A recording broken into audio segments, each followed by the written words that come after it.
Klein has announced £200 million of investment at its UK plants, including Ware in Hertfordshire. But Simon Kitchen from the Dementia Action Alliance, which represents 800 organisations, says more money is needed. We want to see real ambition from the government. We're hosting the G8. This is a fantastic opportunity of getting 8 of the world's richest and most powerful countries together to be able to go for a global fight back against dementia. And we really want to see some substantial ambition from the UK government. Disabled people living near Biggleswade railway station are campaigning for improvements. They want escalators installed and staff to be available in the afternoons between 2 and 4 p.m. so they can board trains. Joanne and Will told Three Counties Radio about the problems they encounter. I'm not very quick on stairs, but sometimes those trains a bit too high. I just can't get on it. You struggle. So a blind person like me has to try and get their travel arranged before they're not manning the station. There are the self-service machines, but they don't talk. So a blind person can't even get their own ticket. The government spending watchdog has found that free schools are costing twice as much as originally estimated. The National Audit Office also says there have been no applications to open primary free schools in many areas where places are badly needed. A letter posted in 1951 has only just arrived at a conference centre in Buckinghamshire. Staff at Missenden Abbey say they're mystified by the letter, which was addressed to a man who worked at the Abbey in the 1950s. Eve Newpower from the centre says the letter was sent from Germany and had nothing inside it. It would be really good to find out, was there a booking form inside? Was there a business deal going on? Or was there just a friendly letter? In sport, Stevenage are out of the Football League trophy after losing their Southern Area semi-final on penalties at Swindon. It was 1-1 after 90 minutes. In the Champions League, Manchester City were 3-2 winners at Bayern Munich. Manchester United beat Shakhtar Donetsk 1-0. The weather, mist and fog slow to clear this morning. Sunny spells this afternoon. A maximum temperature 9 degrees Celsius. And you can get the latest news and sport online at bbc.co.uk/3 counties. BBC Three Counties Radio's big tour of beds, hearts and bucks. There is everything here for any individual. All this week in Biggleswade. And everybody knows people, so you've always got somebody, if you're lonely, there's always somebody to talk to. I think it offers a lot for the size. You know, I think that's the thing round here. The big tour of beds, hearts and bucks. All this week in Biggleswade. BBC Three Counties Radio.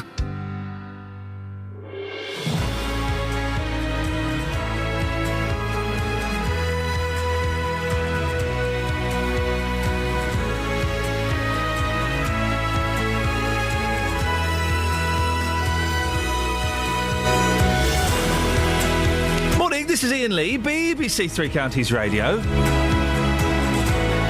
Lots coming up on the show this morning, including police have launched a fresh appeal for a Stevenage man who went missing 11 years ago. It's thought that Paul Martins may be living down south. But we'll be talking to a woman who's jealous that the Martins are getting a second bite of the cherry when her son's been missing for 14 years. She feels the police forgot about him after 4. Now, as we all know, catching a train can be a right pain, standing on cold platforms, paying extortionate prices, and then you just get crammed into other strangers' armpits. Oh, what a horrible image. But if you're disabled, you may not even get that far. How is it, in the age of the government telling us all to get to work, that some people can't even get onto a railway station? And inappropriate behaviour at funerals. You'd think that 3 of the most powerful heads of states, well, I mean, 1 of the most powerful and 2 hangers-on, would know exactly how to behave. Cameron Obama and the Danish Prime Minister decided it was time to take a selfie at the Nelson Mandela tribute yesterday. Really? What inappropriate behaviour have you experienced at funerals? Facebook.com/BBC3CR. You can send me a text, 81333. Start your text 3CR. Or, who will be the first caller of the day? It could be you, dear listener. Imagine going to work or to school and saying, yeah, high fives, guys. I was the first caller on the Iain Lee Show this morning. 08459 455 555. Across beds, hearts and bucks. This is BBC Three Counties Radio. Now, it's been 11 years since the Martin family saw their son, Paul. The 49-year-old, known as Spike, left his family home in Stevenage in November 2002 and never came back. But this week, Hertfordshire Police have launched a fresh appeal to find him. Now, not many people would consider Spike's family lucky, but someone who's perhaps entitled to feel that way is Rosemary Bateman from Hemel. Her son's been missing since 1999. Well, our reporter Justin Dealey has been to meet the Batemans. Morning, Justin. Hello, Ian. And you were telling us this morning that this interview, it really hit you. No, it did actually. For quite some time yesterday afterwards, I just felt incredibly sad. So many questions that still need to be answered 14 years on.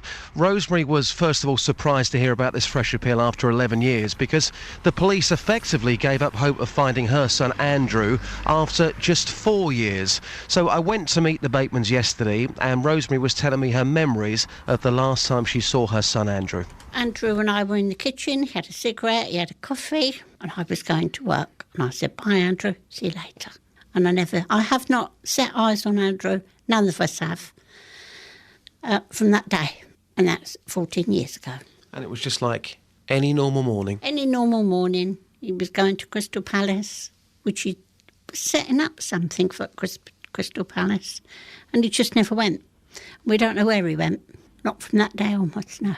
You never saw anything like that coming whatsoever? You never saw a change in his behaviour or anything? Nothing. No, it was Andrew. It was just Andrew in the kitchen with me that morning. We had no idea that he was going to... He didn't even take any clothes. It was all there. That's why you don't, you think he's going to come back.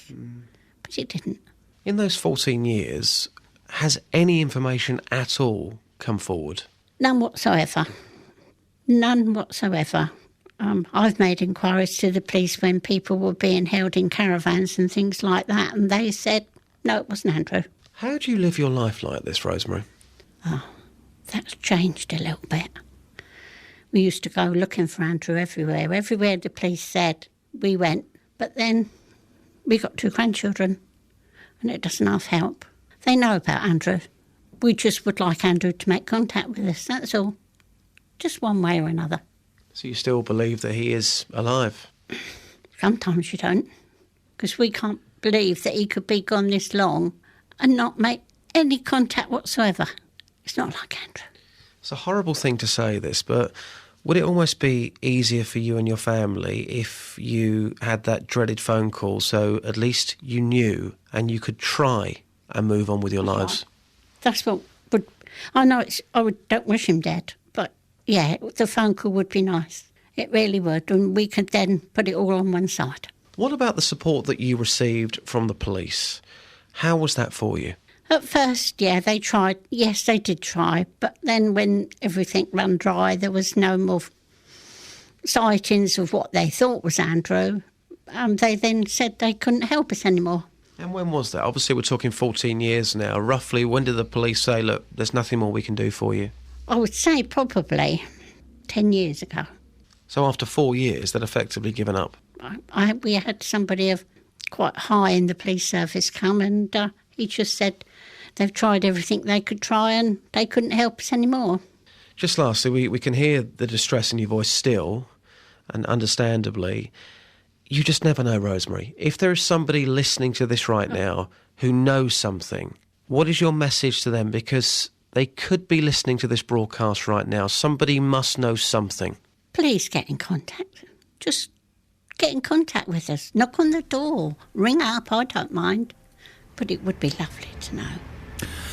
Well, you can't even begin to imagine what that family goes through, can you? You can't. You really can't. And just to sit there and listen to their story, 14 years on, going back 14 years ago, their son Andrew had no money problems, no drug problems, no alcohol problems, no relationship problems. To their knowledge, of course, he was just going to work like he would do any normal day, and he has just completely vanished. And in all of that time, Ian, they have not received one phone call, one tip-off. After 10 years, they put out an advert in the local Gazette in Hemel, and they received one phone call from a police officer who got in touch. Nobody with any information whatsoever 14 years on. Justin, fascinating stuff. Thank you very much indeed. 08459 455 555.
I like that song.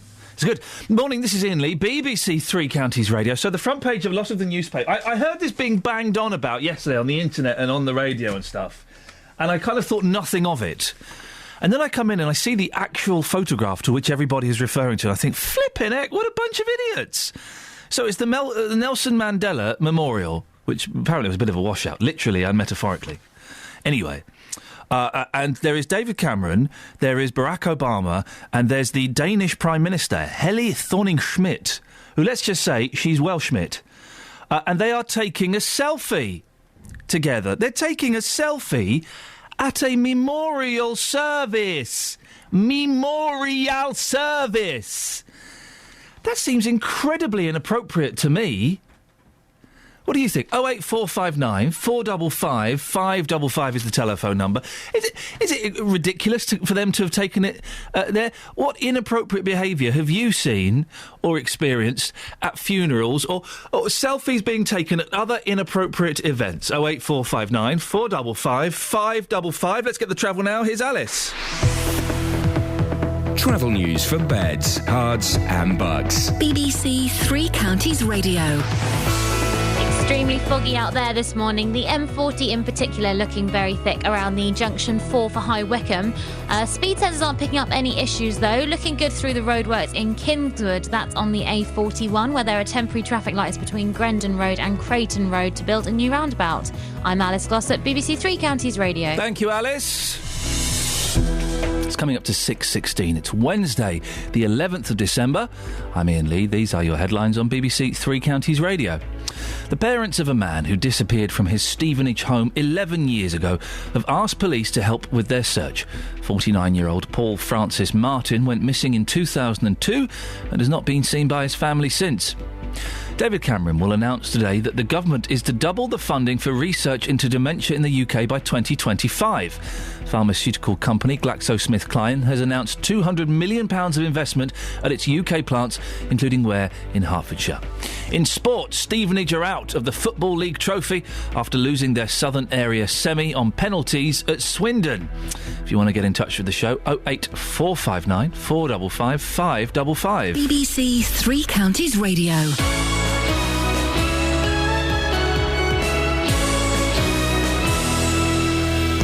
Every weekday morning from 9. That's ghastly. It's absolutely disgraceful. Don't talk about morals because he doesn't care about the man in the street. The biggest local talking points. I found out a couple of hours later it was a murder. Over the phone, they phoned me up and told me. I don't know why you're picking on that man. The JVS Show. I feel it's out of place in this country. Let me be really frankly honest with you. Local government and government are doing a good job-ish. I never call in, but I feel so passionate about this topic. The JVS Show. Weekdays from 9. BBC Three Counties Radio. So who's going to be the first caller of the day on the air? 08459 455 555. It could be you. Imagine how cool you'd look at work or in the retirement home if you were to wheel yourself down and come out of that lift and say, hey guys, I was the first caller on the show. I'm gonna do all the things for you a girl wants a man to do. Oh, baby, I'll sacrifice for you. I'll even do wrong for you. Oh, baby, every minute, every hour, I'm gonna shower you with love and affection. Look out, it's coming in your direction. And I'm gonna make you love me. Oh, yes, I will. Yes, I will. I'm gonna make you love me. Oh, yes, I will. Yes, I will. Look ahead. My love is strong, you see. I know you'll never get tired of me. Oh, baby. So, And now I'm gonna use every trick in the book. I'll try my best to get you hooked. Hey, baby. take me, I'm yours. And every night, every day, I'm gonna say, I'm gonna get you, I'm gonna get you. Look out, boy, 'cause I'm gonna get you. I'm gonna make you love me. Ooh, yes, I will. Yes, I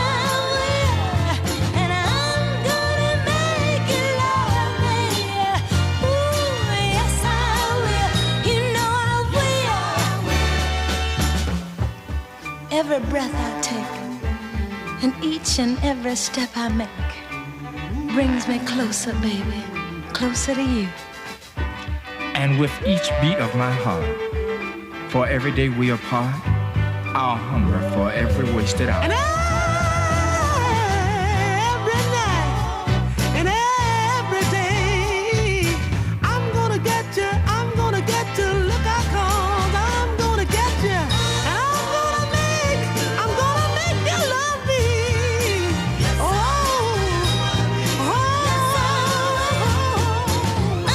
gonna make you love me. Yes, I will. Yes, I will. Yes, I will. Come on and love me. I'm gonna make you love me. Yes, I will. Very, very naughty. Morning, Iain Lee, BBC Three Counties Radio. I had to go into the library yesterday and tell them I'd lost a book. The reason I'm saying it is because I took the Supremes book back. But another... Is there a horse in there? Can you hear a horse chomping on some fruit? Chomping on an apple? That horse is me. Oh, dear God. Are you going to do a massive whoopsie in the studio as well? And Kelly have to pick it up? If I do, I have the right to do so. So I've had to take... I had to go to the library and tell them I'd lost a book. Oh. And she said that, I said to the lady, I said, I'm very sorry, I've been very, very naughty. I've lost the book. I don't know what the etiquette is. I've never done it before. I have done it before. I know exactly what the etiquette is. She said, don't worry, we're very blasé about these things here. Really? Yeah, just buy us a new one. Well, that's not blasé. Full price? Well, she said, we can order it for you, but it might be cheaper for you to get one on Amazon.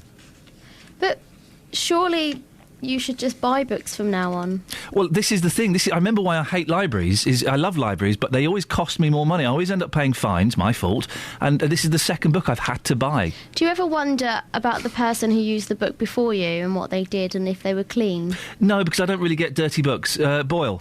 Middle class problems. Call me now. 08459 455 555. Let's go to John in Luton. Morning, John. Good morning, Ian. Yes, John. I had a very interesting call with your brother yesterday.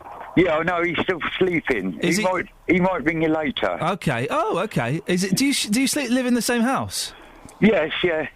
But he sleeps in the back room. We don't sleep together. No, of course not. No, of course. And where does your sister live? Oh, she lives right up in Stocksley. Okay, right, okay. So... Yeah. Oh, she may ring you later as well. OK, well, I look forward. We normally limit it to one family member per show, but, you know, I look forward to speaking to them. If I'm honest, John... Yes? You're my favourite out of the bunch. Oh, am I? Yeah, I thought it was Dennis I just said that to him to keep him happy. He's a muppet. I mean, the rubbish that comes out of his mouth hole. Well, I know. Well, I've tried to tell him myself. He was banging on about charities yesterday and about how he doesn't give money to charities and it was awful. No, he's a tight idiot. He is. I know. I was going to say another word, but I better keep off the radio, ain't I? Well, many people would say yes, you better keep off the radio, but when you come on the radio, it's always hell mess. Yeah, you see, so that's good. Anyway, John, what can I do for you? Funerals. Yes. When you go to a funeral, sadly, do you go to the reception after? Of course I do, John, because it's the only decent thing to do. No, it's all right. You go to a funeral, you put someone to rest, and the next thing is you're all going back there, people get drunk, people are all laughing and dancing around, and you've just put a person under the ground to rest. Yeah. I think it's disgusting. What do you really think? Hell mess. Okay, but you... the thing is, John, by going back to the reception, you're remembering that person and you're celebrating life with those other people that are there. No. It's a sad day. It's a sad day. So you just go to the funeral and they say, that's it. Leave the man or lady to rest. Ladies do die too. Yes, that's correct. Right. Now, the situation is, but they don't. They all go back to these parties, laughing and joking, and dancing celebrating around. life. I've had the misfortune to go to 2 funerals this year. Well, I think I've doubled my entire funeral count of my lifetime in this last year.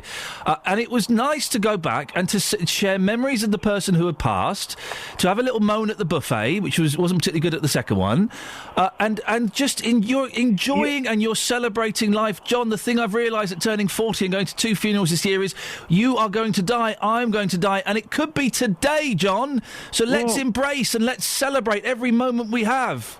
Well, you can. You can just go back to a reception, yeah. I quite understand, but when you see them all drunk... Well, what kind of common funerals are you going to, John, where everyone's getting drunk? No, because... Well, I went to one a couple of weeks ago, and there were about 4 people there, blokes drunk, and it was a shambles. And you just put a person into the ground... It was a what? Hell...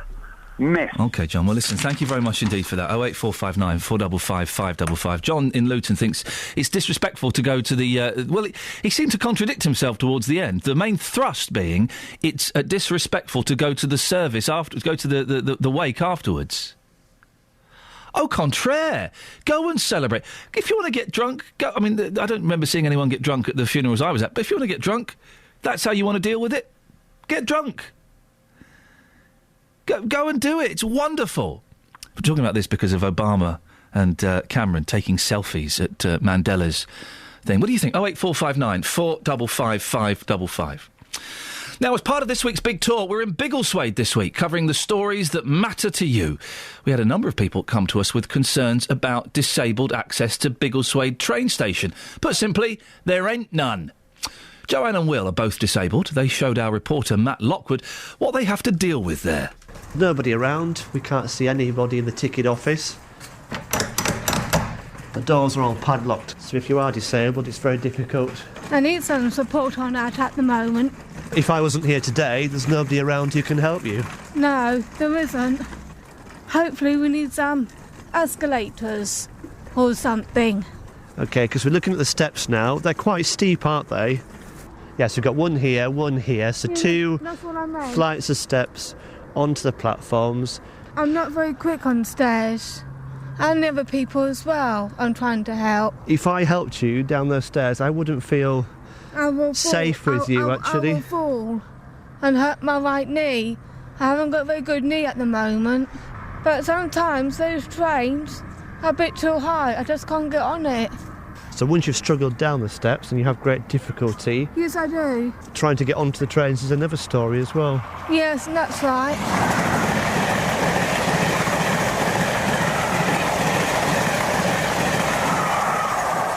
If First Capital Connect are listening this morning, what do you want them to do?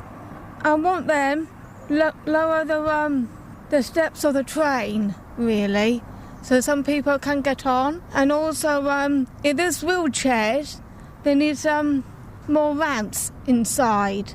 Yeah, this station is not disabled friendly at all, is it, really? No, it's not. No ramps, no lifts, steep stairs. That's what I'm trying to say. Will, you're blind. I am, yeah. I mean, how difficult is it getting around this station? What I do find is the staff are there in the morning. I believe it's 7 till 1 or something in the afternoon.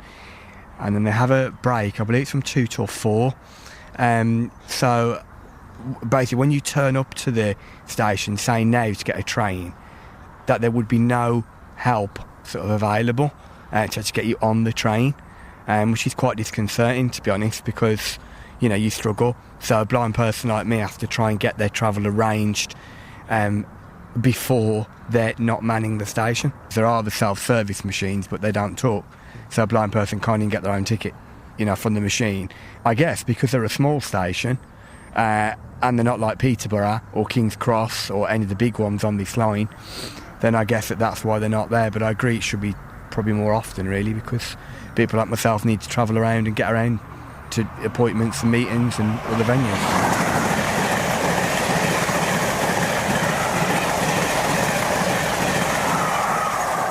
Well, that's our reporter Matt Lockwood there, and I believe this isn't just a problem for people using Biggleswade Station, but also in many rural pockets of Beds, Herts and Bucks. Do you have access problems at your station? Give me a call if you do. 08459 455 555. Stop cantering across, Catherine, while I'm trying to do this. I've had my apple. Later, we'll be speaking to First Capital Connect about what they're doing to combat the problem. You know what you are? Oh, I think it's disgusting. Me too. Travel news for Beds, Herts and Bucks. BBC Three Counties Radio. Looking very foggy out there this morning, and the A1M is already looking slow on the speed sensors southbound as you join at 7 for Stevenage. That was very slow because of fog yesterday, so it may be having the same effect today. Harpenden looking slow southbound on the High Street around Station Road, and the A5 northbound looking slow past Dunstable. Public transport has no reported problems. I'm Alice Glossop, BBC Three Counties Radio. Across beds, hearts and bugs. This is BBC Three Counties Radio.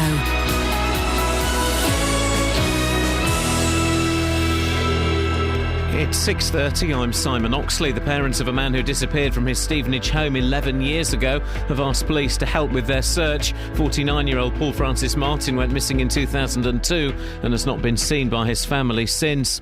David Cameron will announce today that the government is to double the funding for research into dementia in the UK by 2025. Pharmaceutical company GlaxoSmithKline has announced £200 million of investment at its UK plants, including Ware in Hertfordshire. And the trial continues today of the man accused of killing another man outside the Asda store in Biggleswade in a row over a disabled parking space. The prosecution has described it as a violent, unprovoked attack. Three Counties Sports. BBC Three Counties Radio. Stevenage are out of the Football League trophy after losing their Southern Area semi-final on penalties at Swindon. It was 1-1 after 90 minutes, with Bruno Andrade equalising for the Borough late on. But Stevenage lost the shootout 3-1, missing 3 penalties. Manager Graham Westley felt his side showed a lack of courage in the shootout. I certainly wouldn't go away from the game feeling sorry for ourselves about the penalties. We didn't show enough ability under pressure. Their penalties hit the net with aplomb, ours didn't.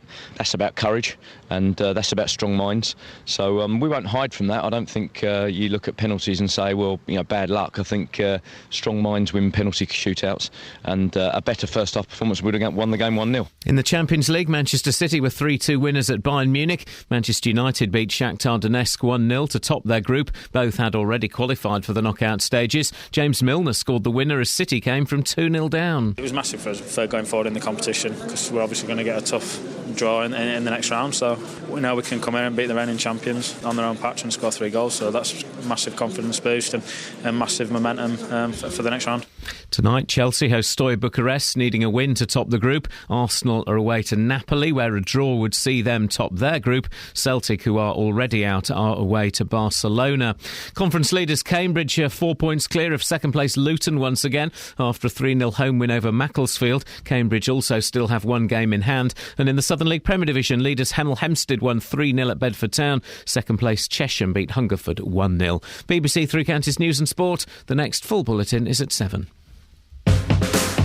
Across beds, hearts and bucks. This is Iain Lee. BBC Three Counties Radio.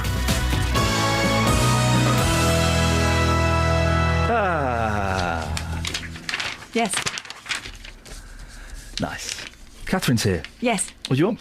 Can I have a look at your papers? Oh, the papers. Sorry, look, I tell you what, let me hand these to you, and we can have a look. If you want to take part in the newspaper review. Oh dear. Don't worry, there you go. Ouch. Is that it? Oh. 08459 455 555. Now, I'm amazed you're here, actually. Why? After the library books theft. It wasn't theft. I'm really peed off with it. I lost it. The lady was very kind. She said, we are very blasé about this here. Do you want a bit longer to see... That's why libraries are dying out. Exactly, it's her fault. Do you want to see if you can... I was so guilty. It was like going up to the headmaster and saying I put a condom on the back of his exhaust pipe, which I may or may not have done once. She said... What did it do? Did it explode or...? Just flew off, no one noticed. It wasn't the headmaster, it was Mr. Murray Brown, so I didn't feel bad about telling him, because, Anyway... so she said, do you want to have a bit longer to try and find it? And I said, yeah, OK. Do you want to go away and think about what you've done? I know exactly where it is. I left it in a hospital waiting room. Oh, no. A hospital I have no intention of ever going back to, so... But the greater good is that someone will read that book that may not have had access to it before. Someone will be learning how to make digital movies. Oh, is that what it was? Yeah, it was a geeky book. Then. It's a geeky book. I've left it there. Anyway, 08459 455 555. Kelly Betts, I'm told that this next record we're about to play requires some sort of warning. Pourquoi? Has it got swears in? No. It's very, very emotional. Oh. And I know that either of you two have heard it, and I think that you should take a moment to listen to each and every word. And if you don't cry, you have no heart. Is this the kind of thing that Gary Floyd would be playing on BBC Introducing? No. Okay, so this is okay. It's a song by the Everly Brothers. Elderly Brothers. They basically are the Elderly Brothers now, aren't they? So Justin Dealey would play it on his excellent show. Dealey would play it on his brilliant show from 9 on a Saturday morning till 12. Well, let's have a little listen. So? I'll tell you in a minute. Oh, gosh. To the words. Oh, the words as well. It's going to get even harder. On a weekend pass, I wouldn't have had time to get home and marry that baby of mine. So I went to the chaplain and he authorized me to send for my ebony eyes. My ebony eyes was coming to me from out of the skies on flight 1203. In an hour or two I would whisper I do to my beautiful ebony eyes. The plane was way overdue, so I went inside to the airline's desk and I said, "Sir, I wonder why 1203 is so late." He said, "Oh, they probably took off late, or they may have run into some turbulent weather and had to alter their course." I went back outside and I waited at the gate and I watched the beacon light from the control tower as it whipped through the dark ebony skies as if it were searching for... I think it's disgusting. And then came the announcement over the loudspeaker. With those having relatives or friends on flight number 1203, please report to the chapel across the street at once. Then I felt a burning break deep inside, and I knew the heavenly ebony skies had taken my life's most wonderful prize, my beautiful ebony eyes. If I ever get to heaven, I'll bet the first angel I'll recognize. She'll smile at me, and I know she will be my beautiful ebony eyes.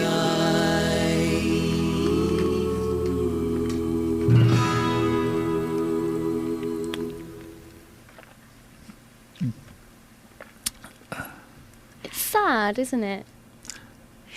The lyrics, not the... I wasn't really listening to the words. I know, and I was really upset about that because I told you to listen. So is he marrying his dog? No, he's going to pick up his girlfriend who he loves very much from the airport. That's what he says. Plans to propose Who is? and marry her. Phil or Don? Phil. Well, what's Don doing? He's just there playing the drum. Did you not hear him? And so Phil's gone to the airport to meet the future Mrs. Everly. Yeah. Don is what in the recording studio because he's so furious with Phil over something. They hated each other. Yeah. Okay. Don's just Don's not bothered. He never liked He's not bothered. No, he considers her the Yoko Ono of the band before Yoko Ono even existed. Yep. Yep. So he went to pick her up from the airport. Yeah. Right. Then he stopped singing and started talking. I heard that bit all the way through. And he was waiting for the plane. Yeah. He's looking around. He's thinking about her and how much he loves her. There'd been a plane crash. Yeah. Oh. Why would I have to go to the chapel across the road? That would be. I would say because that's where they told him that she was. I would say that is a bad move by the airline company that do that. To say, everyone go to the chapel. What? Maybe it rhymed. What?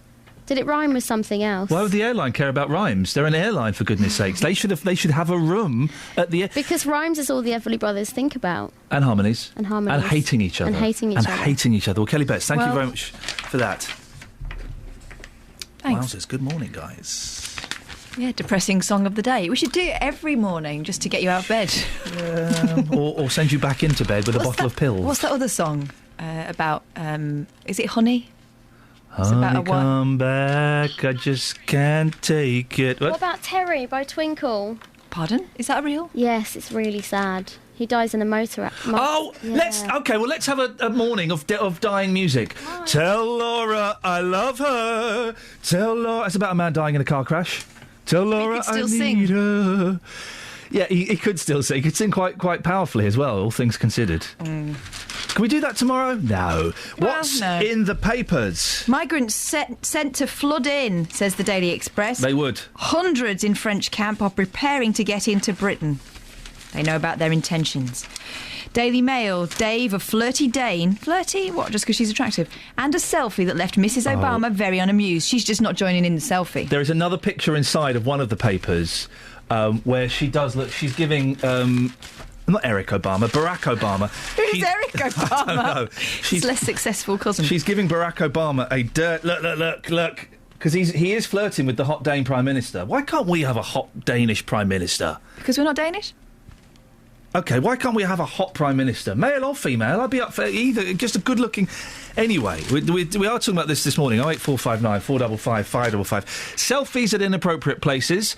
And also, we got talking to John in Luton, didn't we, about funerals. He thinks it's inappropriate. Actually, he thinks... I think it's disgusting. Yeah, to go to kind of the wake after the funeral and celebrate. I actually find it the most comforting part of a funeral. Strangely comforting. Yeah. My dad's funeral this year, and I didn't want to stick around at all. I did, and it was really nice, because lots of people came up to me and told me great stories about my dad that I'd never heard before. Wonderful. Emrys. Hello? Emrys is in Aylesbury. Morning, Emrys. Morning. What would you like to say? I just sort of wanted to touch on the whole funeral thing. Yeah, go on. And in my personal opinion, when I go back to the wake, it's more of a celebration of the person's life. And to be honest, at my, it will happen one day. At mine, I'm hoping that, everyone have a good time, drink and, share stories about myself and everything like that. And I'm just hoping that, everybody doesn't take what John said to heart. It's a very Victorian idea, don't you think, that everyone sits around in black and then goes home and carries on sitting around in black in silence on their own with the curtains closed? I think that's more what John had in mind. Yeah, I don't really agree with that, to be fair. I wouldn't want people to go away, incredibly depressed. You have the initial service and, you expect everybody to be sad and this, that and the other for it, but when you go back to the reception, like I said, it's more of a celebration of the person. And, the reception is the funeral bit itself is kind of very teary and maudlin and all of those things, and that's wonderful in itself, because we need to cry if that's what we need to do. But then the ceremony after the wake afterwards is life affirming, isn't it? And you celebrate life, you celebrate that person's life, you celebrate the life of other people that are there with you. Also, you hear stories you might not have heard before. You see people you don't see enough of. Generally, there's always that conversation, isn't there? Why don't we see each other more? Yep. And actually what you do is you see that person's life through different people's eyes, and that surely is the point of life, isn't it? I think John has got this. But taking a selfie, Emrys, at a funeral or at the wake afterwards, is that appropriate? Yeah, well, this is the thing. What I want to know is more of what sort of time was it? Was it beforehand? Was it after? But even so, it was a bit, you sort of have to think about these things when you do them, but... it is quite nice to see in a way. I know it's quite horrible to say that, but it's quite nice to see in a way, because you always see David Cameron, all serious and all this, that, and the other every time you see him, and to see him taking a selfie with Barack Obama and the Danish one, it's quite nice to see in a way. Like putting aside the whole morality of it. It's you think it's quite nice. Emrys, thank you very much. 08459 455 555. I think the general feeling was one of celebration as well at that thing. It was quite a light-hearted, joyful occasion. But the President of the United States, the Prime Minister of Great Britain, and a hot Danish lady... behaving like 14-year-olds. Behaving like that. She's obviously doing it because I didn't even know Daneland had a Prime Minister, OK? I know they've got some dramas. I didn't know they had a Prime Minister. And a dark sense of humour. She's going to be going around Cabinet... saying, look at this, I got the picture of Obama, and I got a picture of this David Cameron guy. It's really great, yeah? She'll be doing that. Are you doing a voice? No. Oh. And David Cameron will also be going, can you send us a copy of that, please? Can you, here's my Twitter handle, send it over. She's already WhatsApped it. Yeah, exactly, whatever that means. So I just think it's inappropriate there for them, world leaders. But Wakes, thumbs up. Thumbs up fun awards at Wakes, yeah. I lost a friend about 10 years ago, and she had cancer, and she'd planned her funeral and the wake afterwards, and she planned the playlist, and they played I Will Survive. Oh. Everyone kind of looked at each other and then sort of went, oh, well, that's her. OK, yes. Was she a transvestite? No, she was just someone who was a bit had a funny sense of humour. Exactly. You've got 30 seconds to pick something else, Catherine. There is nothing else. Hang on, we have a quick look.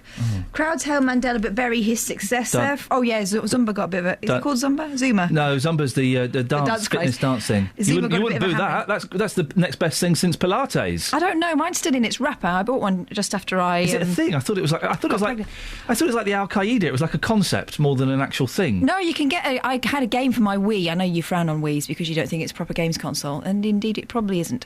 But... I bought one for just after I had my second baby, but it's still in the wrapper, so it worked a treat. Do you want me to show you? Do you want to do something completely inappropriate for the radio? I'm going to show you. I'm going to show you something. I don't want to see that. Oh, you see, it's nice, isn't it? Is he a little shepherd? Yes, that's what I've dressed him up as. Travel news for beds, cards, and bugs. BBC Three Counties Radio. Extremely foggy out there on the cameras, so your journeys will take longer this morning. The M1 southbound already looking slow on the speed sensors between 10 for Luton Airport and 8 for Hemel Hempstead. A1M southbound really slow between the Stevenage junctions 8 and 7. And in Bricket Wood, the North Orbital looking heavy at the M25 junction 21A roundabout. Public transport has no reported problems. I'm Alice Glossop, BBC Three Counties Radio. Alice, thank you very much.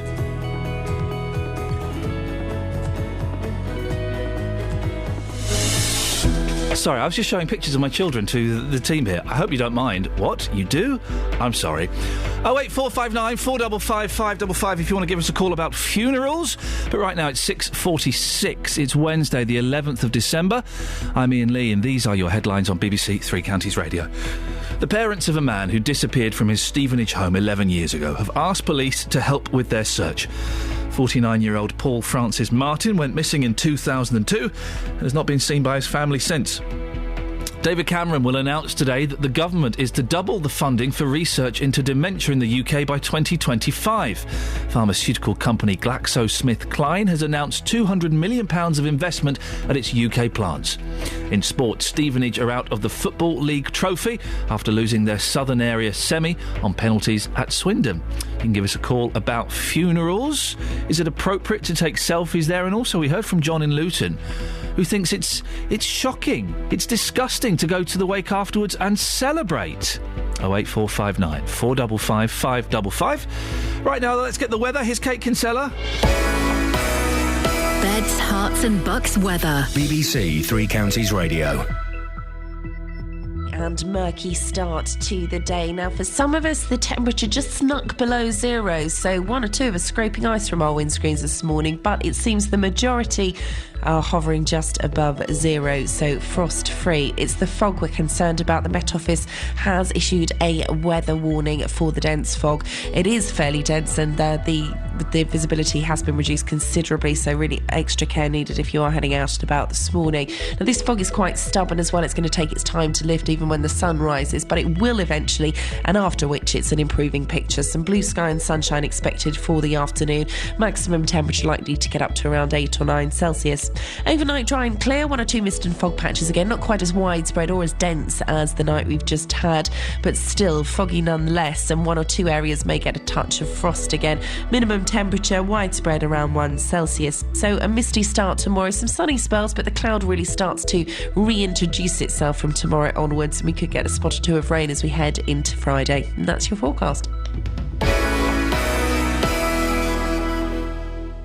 Every weekday from 12, Nick Coffer brings you... Going from the Saint to Bond was rather like a diamond being put into a much more expensive, intricate setting. I believe women have affairs because they seek love and affirmation. So, my marriage went wrong and I had an affair, but I would not have done that had I not been unhappy, I think. I left school wanting to be a magician, but my mother wouldn't let me because my Auntie Maureen was in show business and she was a naughty lady. Nick Coffer, weekdays from 12 on BBC Three Counties Radio. Robbie's in Cambridge. Good morning, Robbie. Morning, Ian. How are you? Yeah, I'm good, thank you. What would you like to say about funerals? Yeah, just a couple of things before that. First of all, I thought your impression of the Japanese Prime Minister was amazing. It wasn't Japanese, it was Danish. That's my Danish accent. Sorry, my mistake. Flipping heck. Secondly, also I called a few weeks ago, and I think we left it on a bad note a few weeks ago. I told the story about the baboon. I just want to apologise on how that ended. What? How did I don't know if you remember. I don't remember it. Yes. Yes, okay. Yeah. So yeah. Thank you. Yes. Anyway. Yes, moving swiftly on. Yeah, moving very swiftly on. I did my work experience at a funeral director's. I don't know why I'm laughing at that. How old were you? I was 16. Wow. What was that like? It was amazing. It was really good fun. Tell me why. I did 2 weeks, and it was entirely different to anything else that anyone else in my class was doing. And it was just great fun. Like, it sounds really somber, but it was brilliant. I mean, I was written on the form because my dad's a minister and he kind of sorted it all out for me. Yeah. Then I was told I wasn't allowed to see any kind of dead people. Oh. But then kind of within the first 20 minutes, oh, there's one. And then 20 minutes later, oh, there's another one. Yeah, they do deal with a lot of dead people, don't they? Another one. Yeah, and it was actually just really interesting. We went to a lot of wakes, we went to a lot of funerals. I actually this was kind of 16, so I'm like 25 now, 9 years ago, before selfies became popular. I had a camera with me. I was told to take pictures, not of the dead people, but of things that I did. So at a funeral, I thought it would be good to take a picture of myself wearing my suit, because I had to wear a suit. Yeah. So I was standing by the car, and it was only once I got them developed that I realised I'd inadvertently taken a picture of someone's funeral in the background. You invented the funeral selfie, Robbie. I certainly did. I'm not getting credited for it. No, if I were you, I would deny not to have that credit. Have you still got that photograph? I think I do, somewhere. Dig it out, send it to us. I will, as long as you credit me. You will get the credit. I think that we need to be more open about death. But 16 sounds a great age because, hey, guess what? We're all going to die. And going to 2 funerals this year and turning 40, it's really it hit me that actually, oh, God, I'm going to die at some point. Let's make hay while the sun shines. But I think there's too much fear and fear around death and what's going to happen. Absolutely. I mean, everyone knows you're going to die, so you might as well embrace it and do something good while you're still here. Robbie, thank you for not mentioning Monkey's Clackers again. No, I won't. I promise not to. Excellent stuff. 08459 455 555. Loving you isn't the right thing to do. And how can I ever change things that I feel? If I could, baby, I'd give you my word. How can I, when you won't take it from me? You can go your own way. Go your own way. You can call it another.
subject of funerals and wakes, Helen in Milton Keynes has texted in 81333, starting her text 3CR.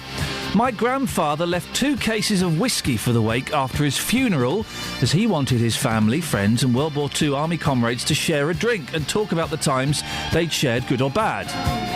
The only trouble was caused by my Irish cousins, who got drunk and had a fight and spent the night in the police cells. Oh, on the way to the funeral, so before they even got the booze, and arrived as we were leaving the church. 08459 455 555 is the telephone number if you want to give us a call about that or anything else. Across beds, hearts and bucks. This is Iain Lee. BBC Three Counties Radio. Now, they seem to be popping up everywhere these days, and now we have another school converting to academy status. Dallow Primary School in Luton is the latest to follow the trend, having joined the Chiltern Learning Trust along with 2 other schools. Linda Nouch is Dallow's deputy head. Good morning, Linda. Good morning. What will this move mean for the children at Dallow Primary? I think it gives us a real opportunity to be working with strong other schools and hopefully to make sure that the children achieve their very best at the end of their journey with us as they go on to high school. What are the benefits of being an academy school? I think it's the partnership working that we will have. We'll be able to use the expertise across all 3 schools. We're obviously the primary partner. We'll be working with 2 really strong high school partners and be able to share expertise and good practice across all 3 schools. Now, among other things, academy schools have been criticised as being a waste of money and selective. What would you say to those critics? No, I was certainly not selective. We still follow the local authority admissions policy, so we're open to everybody, as we would have been before we became an academy. And I certainly don't think that's a waste of money. It gives us a real opportunity to use our money to really focus on raising standards in school and for the children. And when does it happen, Linda? Does it happen now? What's the process? We're already academy. We officially became an academy on the 1st of December. We had a letter from Mr Gove, so the process has happened, and we're now in the process of, our rebranding and making sure that everybody is aware that we are an academy. But on a day-to-day basis, we carry on as normal, just as we were on in November and before that, and hopefully things will continue to rapidly improve for us. And of course, Dallow Primary School has been going for over a century, hasn't it? Yes, 115 years this October, just gone, yes. It opened in October 1898, I think it was. I won't question the maths. I'll assume that's right at this time in the morning. I think it's about right, yes, this time in the morning. Close enough. And what does this move mean for education in Luton as a whole? I think it just strengthens the partnership working that exists across Luton. Luton has a real strength of schools working together in small groups, in partnerships, in neighbourhoods, and it just reinforces that kind of partnership working that exists already across the town. And have you got a nativity or a Christmas play on? We have this morning, yes. Our Year 1 children are taking part in a special nativity assembly for parents this morning. Oh, I had mine last week. Well, not mine, obviously, my boys, and it's wonderful. I know that Catherine had one yesterday. Isn't it the best thing? Yes, it's the best time of the year. We're really looking forward to seeing all the parents here this morning and for the children to perform, and it's certainly a very festive time in school, yes. Well, I hope it goes very well, and have a great Christmas, Linda. Thank you very much indeed. Linda Nouch is Dallow's deputy head. 08459 455 555 is the telephone number. The front pages are plastered with pictures of Barack Obama, David Cameron and the Danish Prime Minister, I don't know her name, taking a selfie at Nelson Mandela's memorial service. It's slightly different from a funeral, but is it completely inappropriate? Facebook.com/BBC3CR or give me a call 08459 455 555. Let's get the travel news now. Here's Alice. Travel news for beds, cards and bugs. BBC Three Counties Radio. Things struggling on the major routes this morning, which probably isn't helped by the foggy conditions out there. The A1M southbound really struggling between the Stevenage junctions 8 and 7, and the M1 southbound is slow between 10 for Luton Airport and 8 for Hemel Hempstead. The M25 anti-clockwise looking slow between 21 for the M1 and 19 for Watford. Also between 16 for the M40 and 15 for the M4. In Bricketwood, the North Orbital heavy at the M25 21A roundabout. Public transport has no reported problems. I'm Alice Glossop, BBC Three Counties Radio. Thank you, Alice. Well, the question as to whether it's inappropriate to take a selfie at a memorial service is now going one step beyond. Is it inappropriate for us to take a selfie while we're talking about a selfie at a memorial service? I just don't know. Local and vocal across beds, hearts and bucks. This is BBC Three Counties Radio.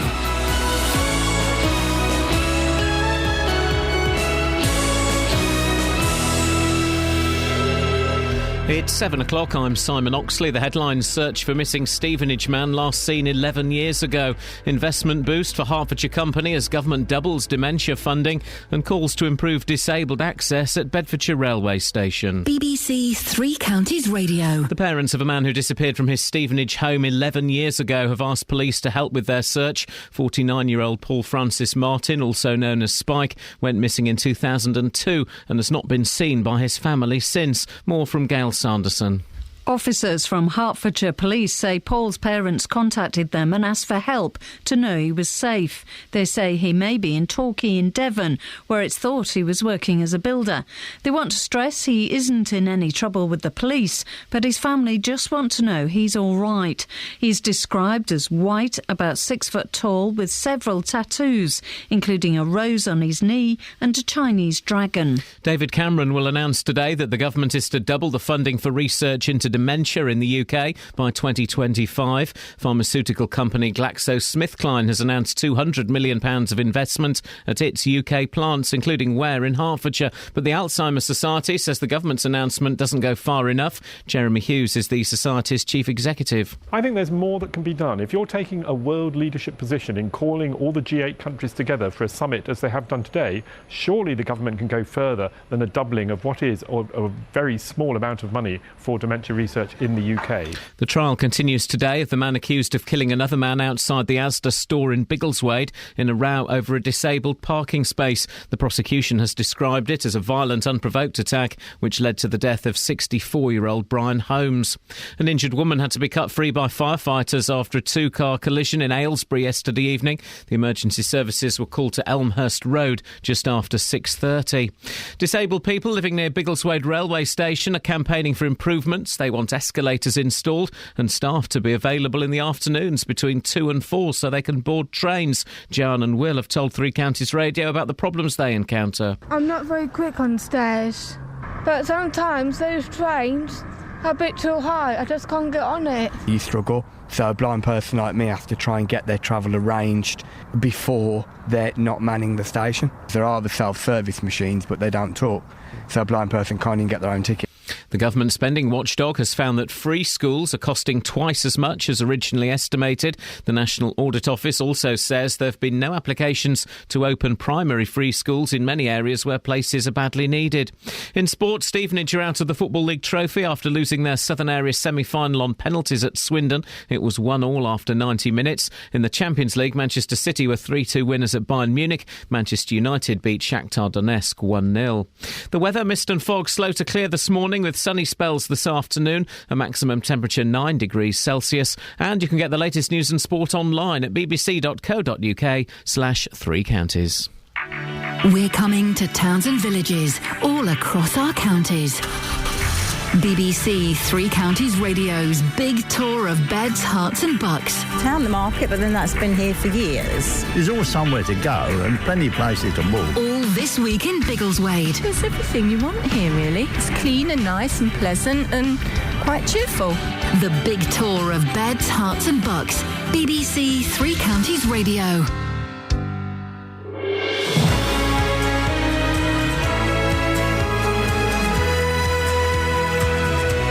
Good morning, this is Iain Lee, BBC Three Counties Radio. Lots coming up. I'll give out the contact details in a bit, although you've been very, very busy on the phones already. Well done you, top marks. Police have launched a fresh appeal for a Stevenage man who went missing 11 years ago. It's thought that Paul Martins may be living down south. Catching a train can be a nuisance, can't it? But imagine how difficult it must be if you're disabled. How is it, in the age of the government telling us all to get to work, some people can't even get into the railway station? And we're talking this morning about inappropriate behaviour at funerals. You'd think three of the most powerful heads of state, well, Barack Obama and David Cameron and some Danish woman, you think they wouldn't have bothered taking a selfie at the Nelson Mandela Memorial yesterday, yet they did. Is it inappropriate? And John in Luton suggested it was inappropriate to celebrate someone's life at the wake. What do you think? Facebook.com/BBC3CR. Send me a text, 81333. Start your text 3CR or give me a call, 08459 455 555. Across beds, hearts and bucks. This is BBC Three Counties Radio. Morning, Joyce. Good morning, Ian. Always lovely to hear your voice. Oh, Joyce. Nice of you to say that. No, it's true. What would you like to say today? When my lovely mum passed away, or died, my grandson, who was 17/18 at the time, we all love Mum dearly, as you do, your family, and your dad, etc. I'm sorry about that. Thank you. And the thing being, we were in the church, and he got up, he'd had a word with the vicar and whatever, and spoke about it before, obviously. Yes. And he and his friend was a bit of a musician as well, and Oliver, he sang in front of the church at the altar the Welsh national anthem. Oh. And, I mean, Mum was Welsh, he's not Welsh. Oh. He can't even speak Welsh, and we said afterwards, it was so touched everybody. And he sang it in Welsh, obviously. Yes, he did. Wow. And we said, how did you learn that, Oliver? Because you don't do Welsh, does everything else except Welsh. And he said, Nan, my friend and I forget his name now at the minute, we used to listen to the Welsh rugby songs. Ah, so he picked it up from that. He did. And it was so lovely. Good for him. Yes, it was. It was a lovely wake, and that's the way she'd have loved it. What do you think what do you think the mood should be like at the wake after the service? Well, I'll tell you what happened at Mum, shall I? And everybody loved it. My grandson, the other one, the eldest grandson, he did took some pictures of what's Gregory doing? What's happening? And he took some lovely pictures of Mum through her life. Yep. Young, middle-aged, when we were little, different things he picked out. And he actually put it on a screen. Ah. And it was so beautiful we couldn't get the people out of that particular room. Oh, fantastic. It was huge. It was quite huge, yeah. And he put it on the wall, and he got the people to help him, the electricians and all this twaddle. And it was lovely seeing her past, and, how happy she made us all. And it portrayed what we would like them to be like when they grew up. Joyce, wonderful. Thank you very much for that. 08459 455 555. I'm remembering when I spoke at my dad's funeral. There were a few laughs. I tell you why. I had this great picture of my dad, which nobody else had seen. I was the only person that had seen this photograph, and I knew that. And I kind of did all the stuff, and I said, by the way, this just before I go, I'm going to show you a picture. This is how I like to remember Dad. And I turned it round, and for some reason, it's him dressed as a sergeant in the police force, looking all formal. He wasn't in the police force in the slightest. He had nothing to do with the police. But for some job he had to dress up as a sergeant in the police force.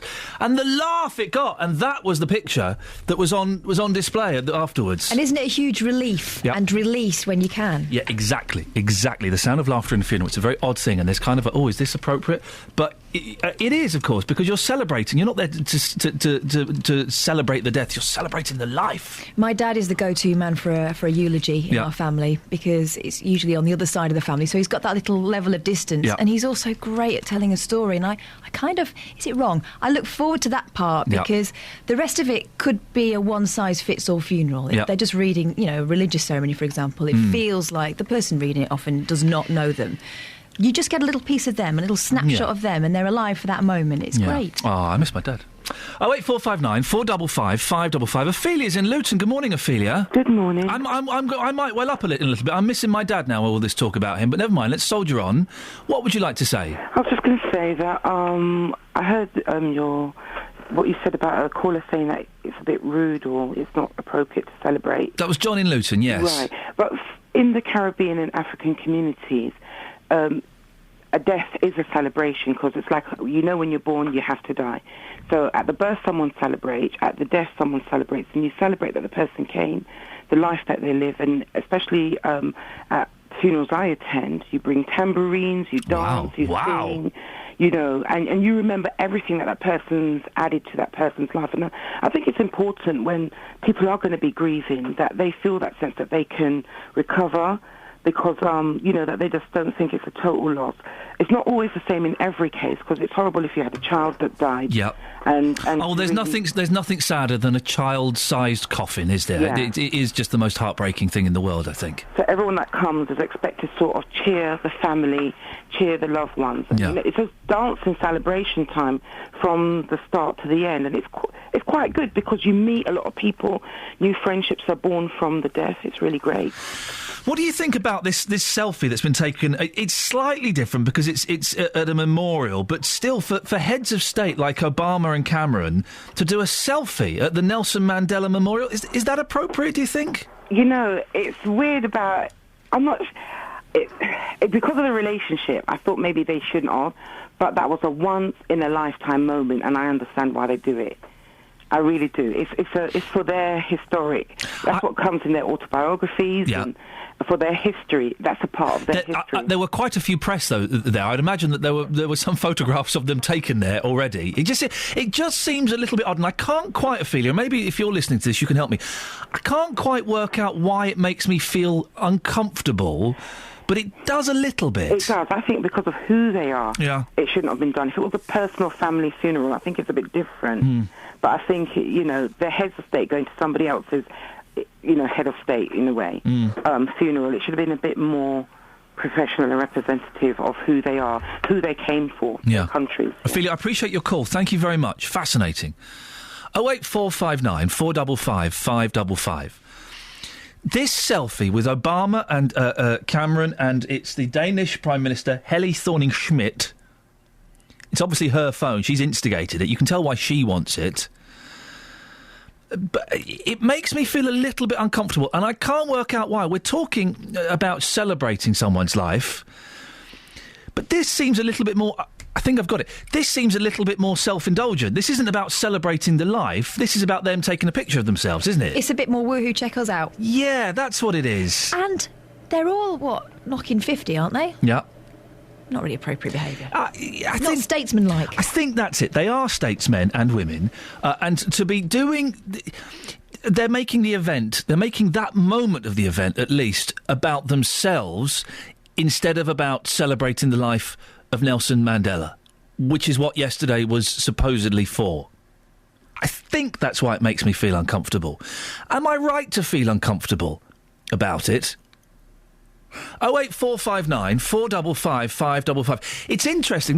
What was going to be a very narrow chat about three heads of state taking a selfie at a memorial service has opened up into a fascinating conversation about your attitudes to funerals and to a certain extent to death. And I think it's good to have these conversations because people don't talk about death. People don't talk about what's going to happen to them when they die and what's going to happen to others around them. And having been to two funerals this year, and turning 40, I think those are three significant factors this year that have happened to me. It's made me aware of my mortality. I was talking to a friend about this who's a bit older than me, and he says it's quite common for men particularly, but often women, when they turn 40, 42, 43, something like that, to really question their mortality. I guess that could be the reason for the midlife crisis, but then they get over it.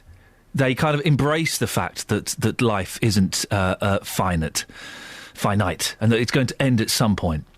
08459 455 555. Linda has texted him. Taking selfies at the funeral service would be off, but this wasn't the funeral, although it's a bit of a juvenile thing to do. Would you say the South Africans were inappropriate booing President Zuma at the end? Well, would I say they're inappropriate? I thought it was inappropriate at Margaret Thatcher's funeral to... remember there were protesters who turned their back on the funeral procession. I thought that was inappropriate. Was it inappropriate for South Africans to boo President Zuma? It gets so tricky, and you're right to point out, Linda, that this isn't the funeral service. This is the memorial service, which is a slightly different thing. I don't know. I need your help on this one, please, dear listener. I need you to clear up a few things for me, because I don't talk about death and funerals as much as I should. Why don't we have this as a module in school? Seriously. Death and funerals should be a module in school, shouldn't it? It's the only thing you can guarantee is going to happen to you. Now, Kelly Betts is laughing at that, but Catherine, it makes sense, doesn't it? I think so. I was kept away from funerals all the way through, I think, really, until the last 6-7 years, and it's a shock, and I was worried about it, and actually I didn't realise what a comfort it can be.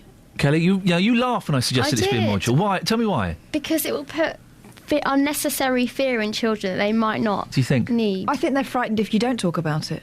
If there's a module in it and you're constantly learning that module for however long... Do you mean, are you talking about... A term. Like a term? Maybe for a term. Once a week for a term. An hour for a week for a term. I would have hated to have learnt that. That term would have been my worst. No, you'd have loved it. Yeah. I reckon the kids... They have a morbid fascination. Do you think it would make people more afraid? Do you, Kelly? Yeah, I do. Okay, it's interesting. I don't know. I think in my head it would remove the fear to a certain extent. 08459 455 555. Should we be teaching death and funerals in schools? Oh, this is good this morning. This is opening right out, isn't it? And should we encourage people to take children to funerals? Yeah. 08459. Thank you, Catherine. 08459 455 555. 7:16. Let's get the travel. Travel news for beds, cards and bugs. BBC Three Counties Radio. M1 southbound, very heavy between 12 for Flitwick and 8 for Hemel Hempstead now. This hasn't been helped by the foggy conditions out there. The M25 anti-clockwise queuing now between 21 for the M1 and 19 for Watford. Also between 17 for Maple Cross and 15 for the M4 it's queuing. A1M southbound really slow between the Stevenage junctions 8 and 7. Also between 3 for St Albans and 2 for Welham Green. On public transport, Southern and London Midlands has delays of up to 20 minutes between Milton Keynes and London stations. I'm Alice Glossop, BBC Three Counties Radio. Thank you very much, Alice. 7:17 or thereabouts. It's Wednesday, the 11th of December. I'm Iain Lee. These are your headlines on BBC Three Counties Radio. The parents of a man who disappeared from his Stevenage home 11 years ago have asked police to help with their search. 49-year-old Paul Francis Martin went missing in 2002 and has not been seen by his family since. David Cameron will announce today that the government is to double the funding for research into dementia in the UK by 2025. And in sport, Stevenage are out of the Football League trophy after losing their Southern Area semi on penalties at Swindon. Facebook.com/BBC3CR. Or you can give me a call, 084... Sorry, I'm trying not to giggle because I've just been sent a very funny text I can't read out, a funny tweet. 08459 455 555. BBC Three Counties Radio.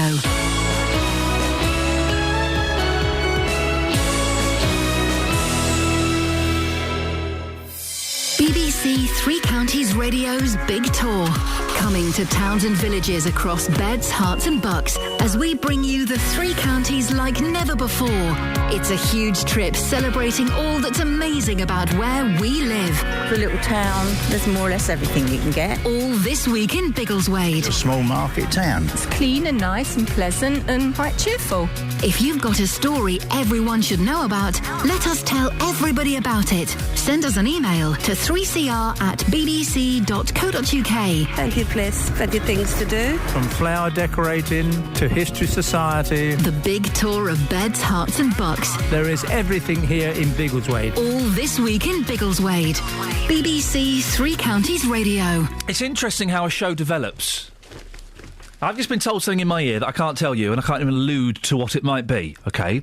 But if it's true, isn't it amazing how a show can develop? I'm hoping that we can say something later on in the show, but I don't want to... if we don't, then that's fine.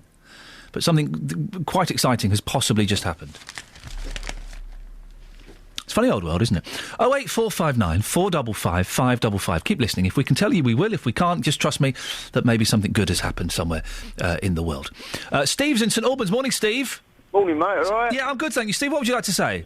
We went to a funeral years ago, and it kicked off before even the funeral started. The two sisters started fighting in front of the vicar. Oh. And then, after the funeral, all the family started fighting. The two sisters' families started fighting. and the ambulance has turned up and that, taken some of them away. And to top it all, they was all fighting about the money for the house. The dad had sold the house off and spent all the money and left them about £1,000 apiece. Oh, blimey. So what were if the money had gone...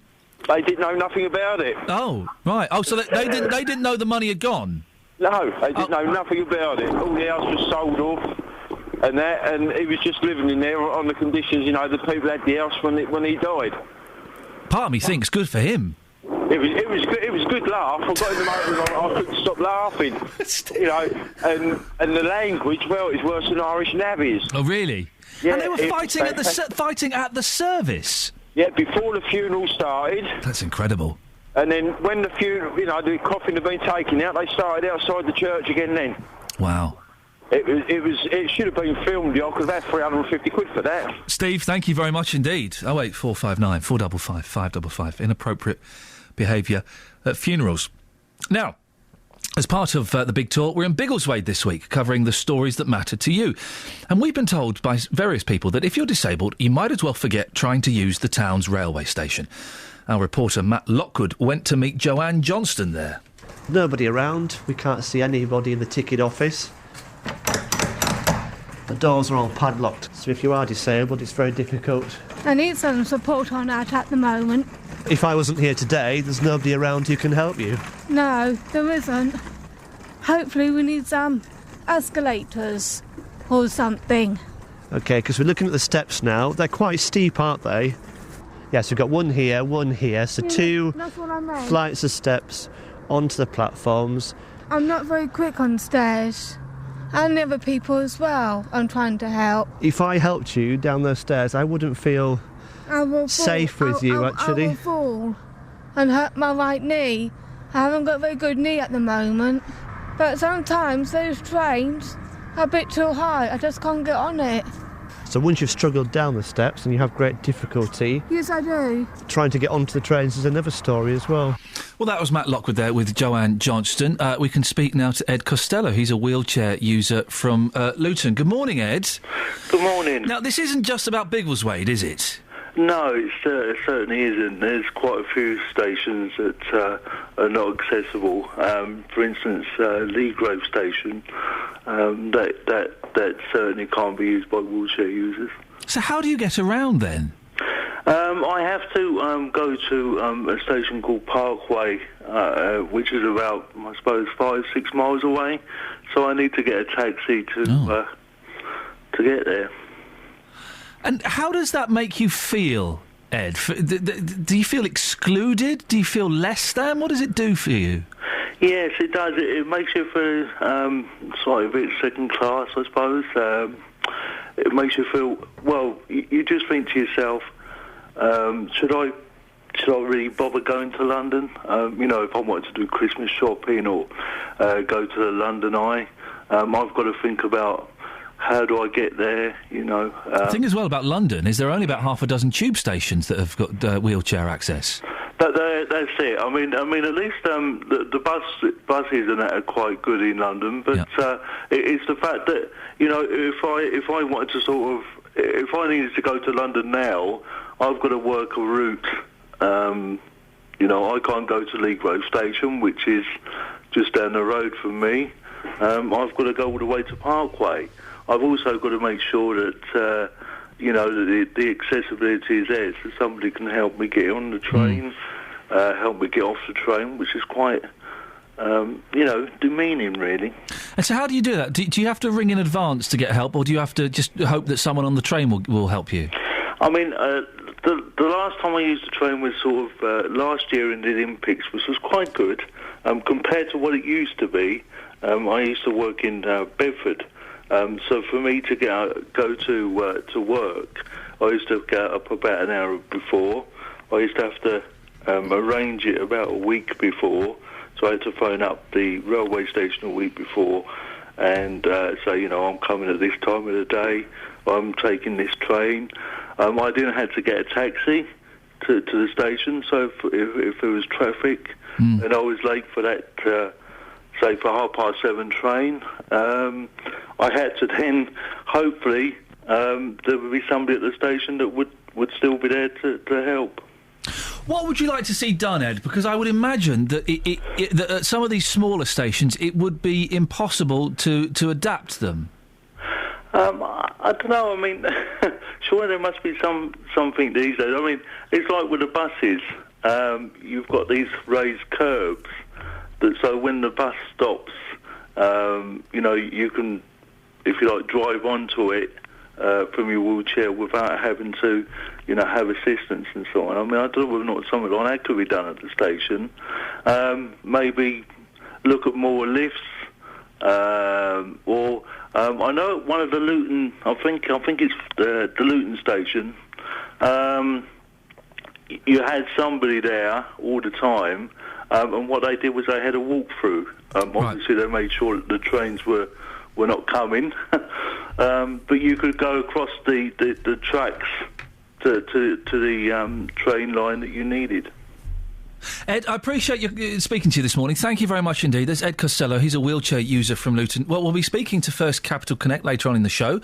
We'll put Ed and Joanne's concerns to them, and if you want to put forward your concerns, if you are a wheelchair user or a friend or a relative has some sort of disability, do give us a call, 08459 455 555. On FM, AM, online and digital radio. This is Iain Lee. On BBC Three Counties Radio. Norbert's in South Mims. Morning, Norbert. Good morning, sir. Norbert, what would you like to say? About the Nelson Mandela Memorial.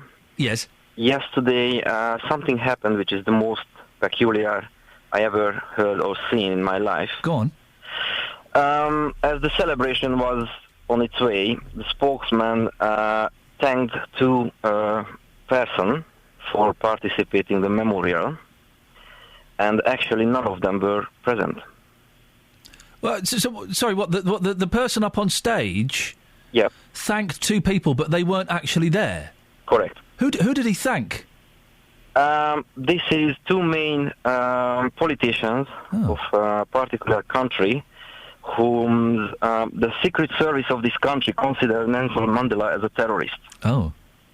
Now, if you would like to hear the country name, I'm ready to say. But it did say the country's name. Why not? Yeah, I don't think we can libel a country, can we? Can we libel a country? Well, let's find out. Let's find out. Who was it? The country is called Israel. Israel. Okay. Yes, I've heard of that. I've been to Israel. Yes.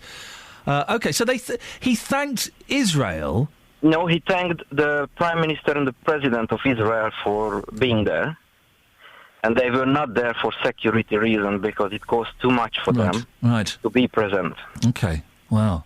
Obviously, it's understandable that this high personnel always needs protection all around. Yes, of course. And that cost lots of money.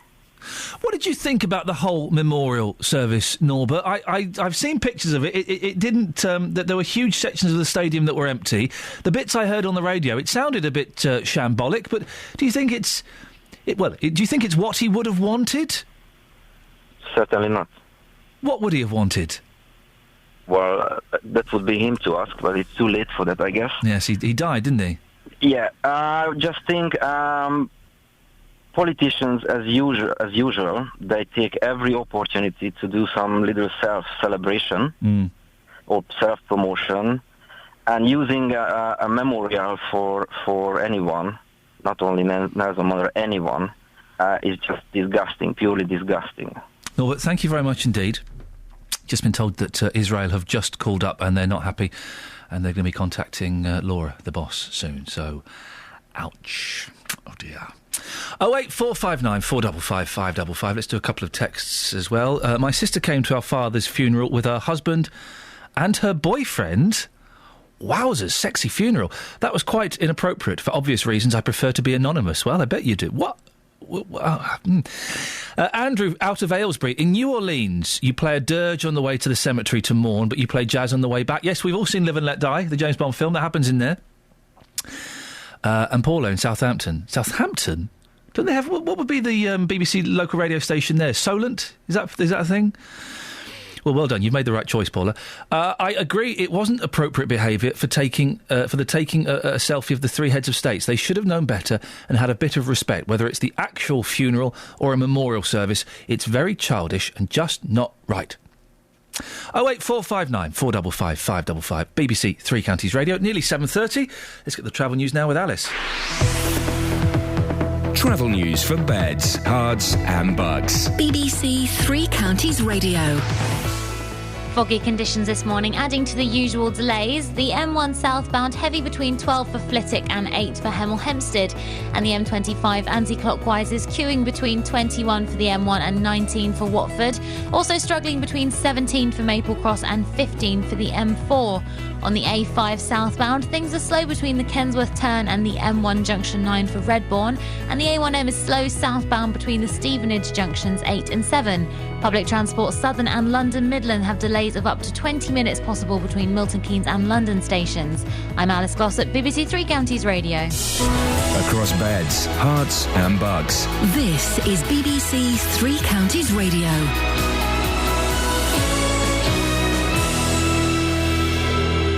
It's 7:30. I'm Simon Oxley. The parents of a man who disappeared from his Stevenage home 11 years ago have asked police to help with their search. 49-year-old Paul Francis Martin went missing in 2002 and has not been seen by his family since. David Cameron will announce today that the government is to double the funding for research into dementia in the UK by 2025. Pharmaceutical company GlaxoSmithKline has also announced £200 million of investment at its UK plants, including Ware in Hertfordshire. And the trial continues today of the man accused of killing another man outside the Asda store in Biggleswade in a row over a disabled parking space. The prosecution has described it as a violent, unprovoked attack which led to the death of 64-year-old Brian Holmes. Three Counties Sports. BBC Three Counties Radio. Stevenage are out of the Football League trophy after losing their Southern Area semi-final on penalties at Swindon. It was 1-1 after 90 minutes, with Bruno Andrade equalising for the Borough late on. But Stevenage lost the shootout 3-1, missing 3 penalties. Here's manager Graham Westley. I certainly wouldn't go away from the game feeling sorry for ourselves about the penalties. We didn't show enough ability under pressure. Their penalties hit the net with aplomb, ours didn't. That's about courage, and that's about strong minds. So we won't hide from that. I don't think you look at penalties and say, well, bad luck. I think strong minds win penalty shootouts, and a better first-half performance would have won the game 1-0. In the Champions League, Manchester City were 3-2 winners at Bayern Munich. Manchester United beat Shakhtar Donetsk 1-0 to top their group. Both had already qualified for the knockout stages. James Milner scored the winner as City came from 2-0 down. It was massive for us for going forward in the competition, because we're obviously going to get a tough draw in the next round, so we know we can come here and beat the reigning champions on their own patch and score 3 goals, so that's a massive confidence boost and massive momentum for the next round. Tonight, Chelsea host Steaua Bucharest, needing a win to top the group. Arsenal are away to Napoli, where a draw would see them top their group. Celtic, who are already out, are away to Barcelona. Conference leaders Cambridge are 4 points clear of second place Luton once again after a 3-0 home win over Macclesfield. Cambridge also still have one game in hand. And in the Southern League Premier Division, leaders Hemel Hempstead won 3-0 at Bedford Town. Second place Chesham beat Hungerford 1-0. BBC Three Counties News and Sport. The next full bulletin is at 8. Call 08459 455 555. BBC Three Counties Radio.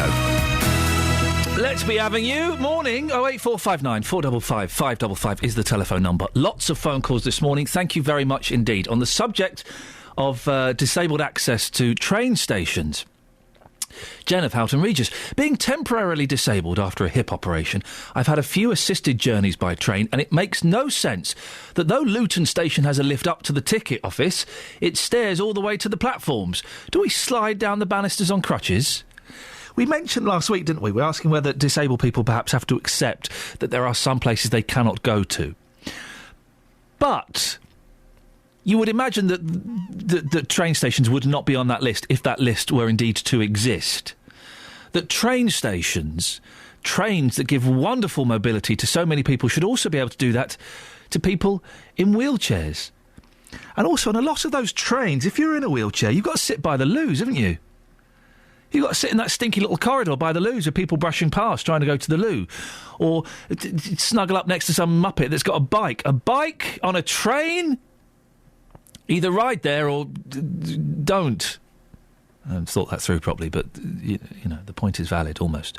08459 455 555. On the subject of funerals, lots of you having your say on Facebook. Dwayne says, why is it inappropriate behaviour to take a selfie at a funeral? I didn't know Mandela personally, but he seemed like someone who'd have fun. I wouldn't have thought he'd mind them taking a selfie. That's my view. Show respect at funerals, but I certainly wouldn't mind what I view as a harmless bit of fun if it was my funeral. I wouldn't want people to be solemn all through. You don't see people at weddings... cameras, phones are out, filming stuff, taking pictures. Christenings, cameras out. Blah, blah, blah. You don't see that at funerals. You're, oh, quick, here come the pallbearers, quick, get your camera out. Oh, doesn't he look nice holding that coffin on his shoulder? Doesn't he look regal? Doesn't he look dignified? You don't see that, do you? I wonder if that's maybe where we're going to go. If that's the next logical step in our obsession with recording everything we do. And we do. We take photographs and we video everything. Is filming and taking photographs of funerals the next step forward? It seems like an obvious thing. Should we watch Nana's funeral? Oh, yeah, go on then. Why not? I bet they do it in the States. Would it be terrible? I don't know if it would be terrible. You might actually find it really comforting. The thing is, tastefully done. Can it be tastefully done? Wedding videos, no one watches. You watch a wedding video maybe once. My mum watches them. Really? Whose? Mine and my sister. They were more her wedding, though, to be honest. She arranged them, so she's admiring her handiwork. I'm joking. She just enjoys having wedding night, and she'll get all the DVDs out and whack them on.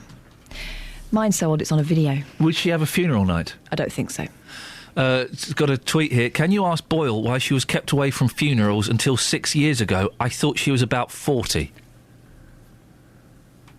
I think what you meant was, and maybe this wasn't clear... she's a little older than that. I'm not 40. A little bit older than that.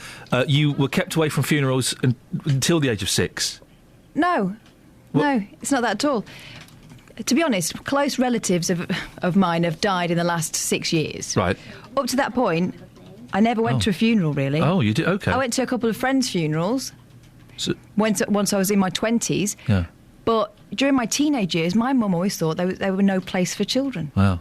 Even as a teenager? Yeah. What age and actually, I found it really hard. But my granddad died when I was about 14 and I wasn't allowed to go to the funeral. 14's acceptable to go to a funeral, I think. Well, I wasn't allowed to go. I'm trying to work out what the age is. What is the correct... Again, you can help me on this, listener. What is the correct age? What age is it appropriate for a child to go to a funeral? I finally... went to his gravesite when I was about 24, and it was as if he died the day before. I don't feel like I had that transition period. Yeah. It was very shocking. I think 14 is a very healthy age to go to a funeral. I think I needed to have clarification. 08459 455 555 is the telephone number. What age is it appropriate for a child to go to a funeral? Sorry? And who thinks I'm 40? It's just someone on Twitter. Some coward on Twitter. I will look them up. Justin Dealey joins us now. Morning, Justin. Morning, Ian. What's interesting is this conversation has started with a photograph on the front page of... It's on the front page of The Times, and it's on the front page of The Sun, and it's on the front page of The Telegraph and The Mail. Yes. Of President Obama, David Cameron, and the Danish Prime Minister taking a selfie at Nelson Mandela's memorial service. It's kind of expanded... into talks of appropriate behaviour at funerals, of what age it's appropriate to take a child to a funeral.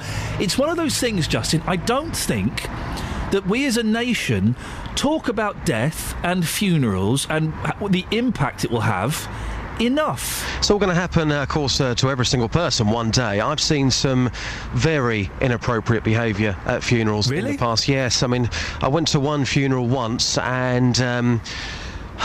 people were answering their mobile phones. Oh, no. Yeah. And it wasn't just anybody, it was somebody whose mother had died. Oh, no, dear. Really? What, so in the chapel they were answering the phones? Yeah, people were answering their mobile phones. Now, when you go to a cinema and people answer their phones, that, I think, is disrespectful. But a funeral, I just could not believe what I was seeing. And people were actually taking the phone calls. Some people were going outside to take the call. Whatever that call must have been, surely that funeral was more important. I find that incredible. Can I just say, I want my funeral to be fun. And I want to be buried with my Nokia phone switched on, so in the middle of the service it rings. Yeah. You get the old-fashioned... And also, they used to do this in films. I don't know if can you legally do this? In my will, can I have it written that my wife and my children, if they want to claim the huge inheritance that I'm going to leave them... Massive, they have to spend the night in a haunted house. That's an interesting one. You probably can, actually, yeah. It happens in films, it happens in TV programmes. I want my family to spend the night... If they can spend the whole night in the haunted house, they get the inheritance. Otherwise, jog on. It's a bit like I'm a celebrity, get me out of here. Do the trial or you don't get fed. Exactly. Now, you've been speaking to people this morning. What have you been asking them? Yes, it's on the front page of The Sun, and some people calling this the most powerful selfie of all time. The Danish PM, wow. Rather nice, with Obama, of course, and David Cameron. What I would say... I love your grasp of international politics, or like how you'd like to grasp international politics. I just think it's wrong, personally. I think it is a bit disrespectful. So what I've done, I've taken this selfie onto the streets this morning to get people's reactions. Some people are furious about this. Here's what happened. Norma, there is that selfie. Yes. What's your reaction to that? I think it's very, very disrespectful. They should have had more sense than that. And that's disrespectful. I think it's horrendous. I just read it actually in the paper myself. And I don't think it's on at all. There will be comebacks about that. What's your thoughts, madam? There is that picture. Yeah, but David Cameron was there to represent the people of England, and he disrespected him, didn't he, by doing that? All of them did. No, he's a plonker. Paula, what do you think about this photograph, this selfie? Well, I think they were all celebrating his life, and I think perhaps there was a joke or something.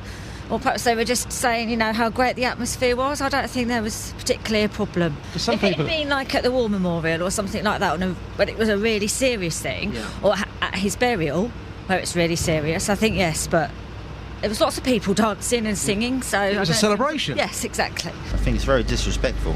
We're at a funeral of one of the greatest men in the world, as far as I'm concerned. I mean, it wasn't actually a funeral, it was a memorial service. Does that change things? No, not really. It's still part of his life. It's to celebrate his life. To stay there and take photographs of yourself is disrespectful. Well, we're kind of getting ahead of ourselves here, but we're all going to go one day. At your funeral, would you like to see people laughing and joking, or would you like to see them standing there terribly upset? At my funeral, well, being an Irish family, it would be a party. So they'll all be celebrating my life. But I'm a normal person. This man was completely different. So this is quite interesting. So people laughing and joking at your funeral, that's absolutely fine, but not at Nelson Mandela's? No, you just show a bit of respect. You can celebrate his life afterwards in your own private thing where they all celebrate. Like ours is behind doors. They could do that then, but while they're in the stadium like that, they could show a bit more respect. Well, it's rather taking it away from the respect of Mandela, isn't it, really? Is that an embarrassment to our country? Because that photograph will be going around the world today. Is that an embarrassment to us? Well, I would say so, because, it wasn't done for their benefit, so why should they sort of take the limelight? Actually, I think they have better things to do than taking pictures and smiling. People are suffering, so I think they should concentrate on this. What's great about this selfie is there are a couple of pictures of this from different angles, and Michelle Obama looks furious. Boy, oh boy, did Barack get a baracking when he went home. I bet he did. Is part of the thing, though...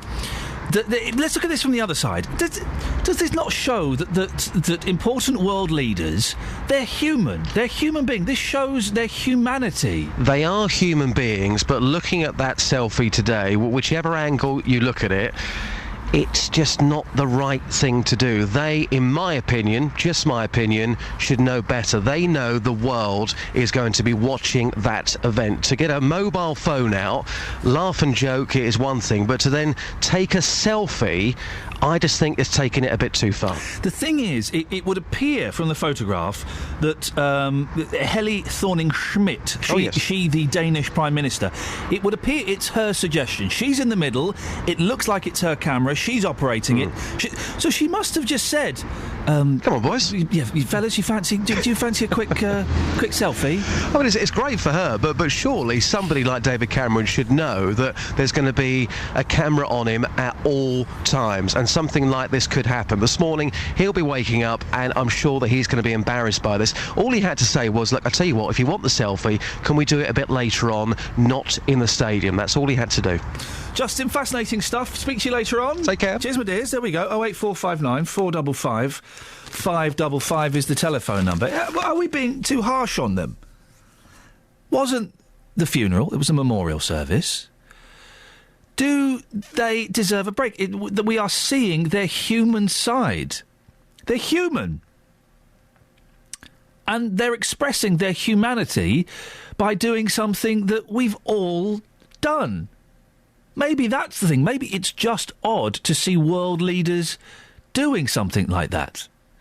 08459 455 555. I can't quite get my head around this. It makes me feel a little bit uncomfortable seeing this selfie with Cameron, Obama and the Danish Prime Minister, whose name escapes me again, at the Nelson Mandela Memorial. But I can't quite work out why it makes me uncomfortable. 08459 455 555. And also just going off on a couple of tangents. What age is it appropriate to take children to a funeral? And also, John in Luton kicked off a cracking debate this morning when he said he thinks it's inappropriate to drink and laugh and celebrate. But surely that's what we should be doing, shouldn't we? Not necessarily at the funeral service itself, but at the wake afterwards. 08459 455 555, BBC Three Counties Radio. Let's get the travel news now. Here's Alice. Travel news for beds, cards and bugs. BBC Three Counties Radio. On the A5 southbound, looking slow in patches between the Kensworth turn and the M1 junction for Redbourne, and the A1M southbound really slow between the Stevenage junctions 8 and 7, also struggling between 3 for St Albans and 2 for Welham Green. The M1 southbound is still looking heavy between 12 for Flitwick and 8 for Hemel Hempstead. And also on the cameras, looking extremely foggy on the M40 this morning. The M25 anti-clockwise queuing between 21 for the M1 and 16 for the M40. On public transport, Southern and London Midland have delays of up to 20 minutes between Milton Keynes and London stations. I'm Alice Glossop, BBC Three Counties Radio. Alice, thank you very much. 7:46, it's Wednesday the 11th of December. I'm Iain Lee. These are your headlines on BBC Three Counties Radio. David Cameron will announce today that the government is to double the funding for research into dementia in the UK by 2025. Pharmaceutical company GlaxoSmithKline has also announced £200 million of investment at its UK plants, including Ware in Hertfordshire. The parents of a man who disappeared from his Stevenage home 11 years ago have asked police to help with their search. 49-year-old Paul Francis Martin went missing in 2002 and has not been seen by his family since. In sport, Stevenage are out of the Football League trophy after losing their Southern Area semi on penalties at Swindon. Coming up, more of your calls on selfies and funerals, but before that, let's get the weather with Kate Kinsella. Beds, Herts and Bucks weather. BBC Three Counties Radio. Good morning. Well, the Met Office has a yellow weather warning in place for dense fog this morning. It's very, very thick in some parts, affecting travel and all sorts. So do take extra care if you are heading out. It's quite stubborn fog as well. It's going to take its time to lift, but when it does, it's an improving picture. And by the end of the day, we should at least all see some sunshine. Maximum temperature getting up to around 8 or 9 Celsius. Overnight dry and clear. 1 or 2 mist and fog patches likely to reform again, but there is a bit more of a breeze. It's a southerly, so it's going to mix things up a little bit, so perhaps the fog not quite as dense tomorrow morning or as widespread. Once that lifts tomorrow, we're looking again at an improving picture for a time with some brightness, but then the cloud reintroduces itself through tomorrow afternoon and overnight Thursday into Friday. Now, looking at the night times, the temperature is going to be dropping down to around 1 Celsius. That's across all 3 counties, widespread, but there will be 1 or 2 places where it drops just a degree or 2 lower, so we may get 1 or 2 places getting a bit of frost first thing tomorrow morning. And that's your forecast. Thank you very much.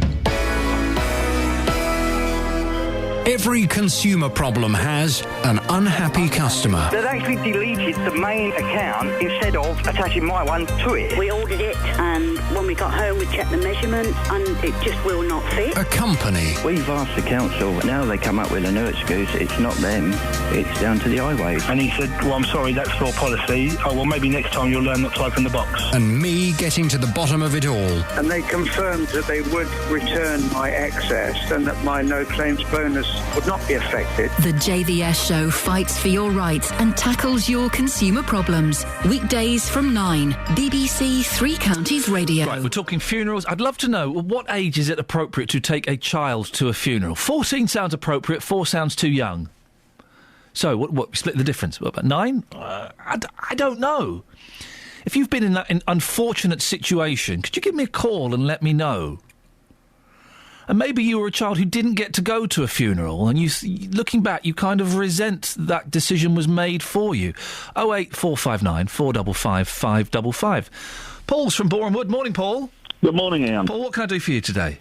Well, talking about the idea of giving people tasks when you die. I would love to have it in my will that I want my whole family sat in the solicitor's office while a big brown envelope is opened and they say, right, well, Iain has left you £750,000. Yeah, right. But to get it, you have to spend the night in a haunted house. Well, I had a similar idea recently when I did my will again, and I had the idea that everybody would be given these tasks, and it was things like two people I know who really dislike each other, and I was going to insist they had to spend a week on holiday together. You're brilliant. And somebody else who would have to go from, Borehamwood to Glasgow within 10 hours of the solicitor mentioning straight away. And things like that. They were interesting tasks. This is wonderful. I was going to have this video made of me apparently rising from the grave and play to them, and then me dictating all these different things. But it all fell through because the solicitor said, it's not legal, you can't do that. Sack him off, get another solicitor. Who cares about legality? This is fun. This is live, Paul. Well, it is, isn't it? You should go out with a bit of a sting, I think. It would be great to watch a video. You pop out of your grave, Yeah. and then you sat there, you say, right, Steve, yes, you can have £10,000, but you've got 10 hours to get to Glasgow. Go on, off you go. And Steve's in the office kind of hovering over the chair going, right, I'm off. And he goes and does it. That would be wonderful. I thought there'd be a good laugh. And people would certainly remember it, wouldn't they? They certainly would. Paul, it's a cracking idea, thank you. Oh, it's not legal. Wouldn't that be wonderful? Yeah, it's... Steve, you can have that 20 grand, but you've got to get to Glasgow in 10 hours.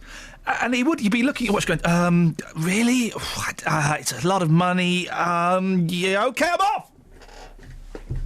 08459 455 555. Paul, excellent stuff. Thank you very much indeed.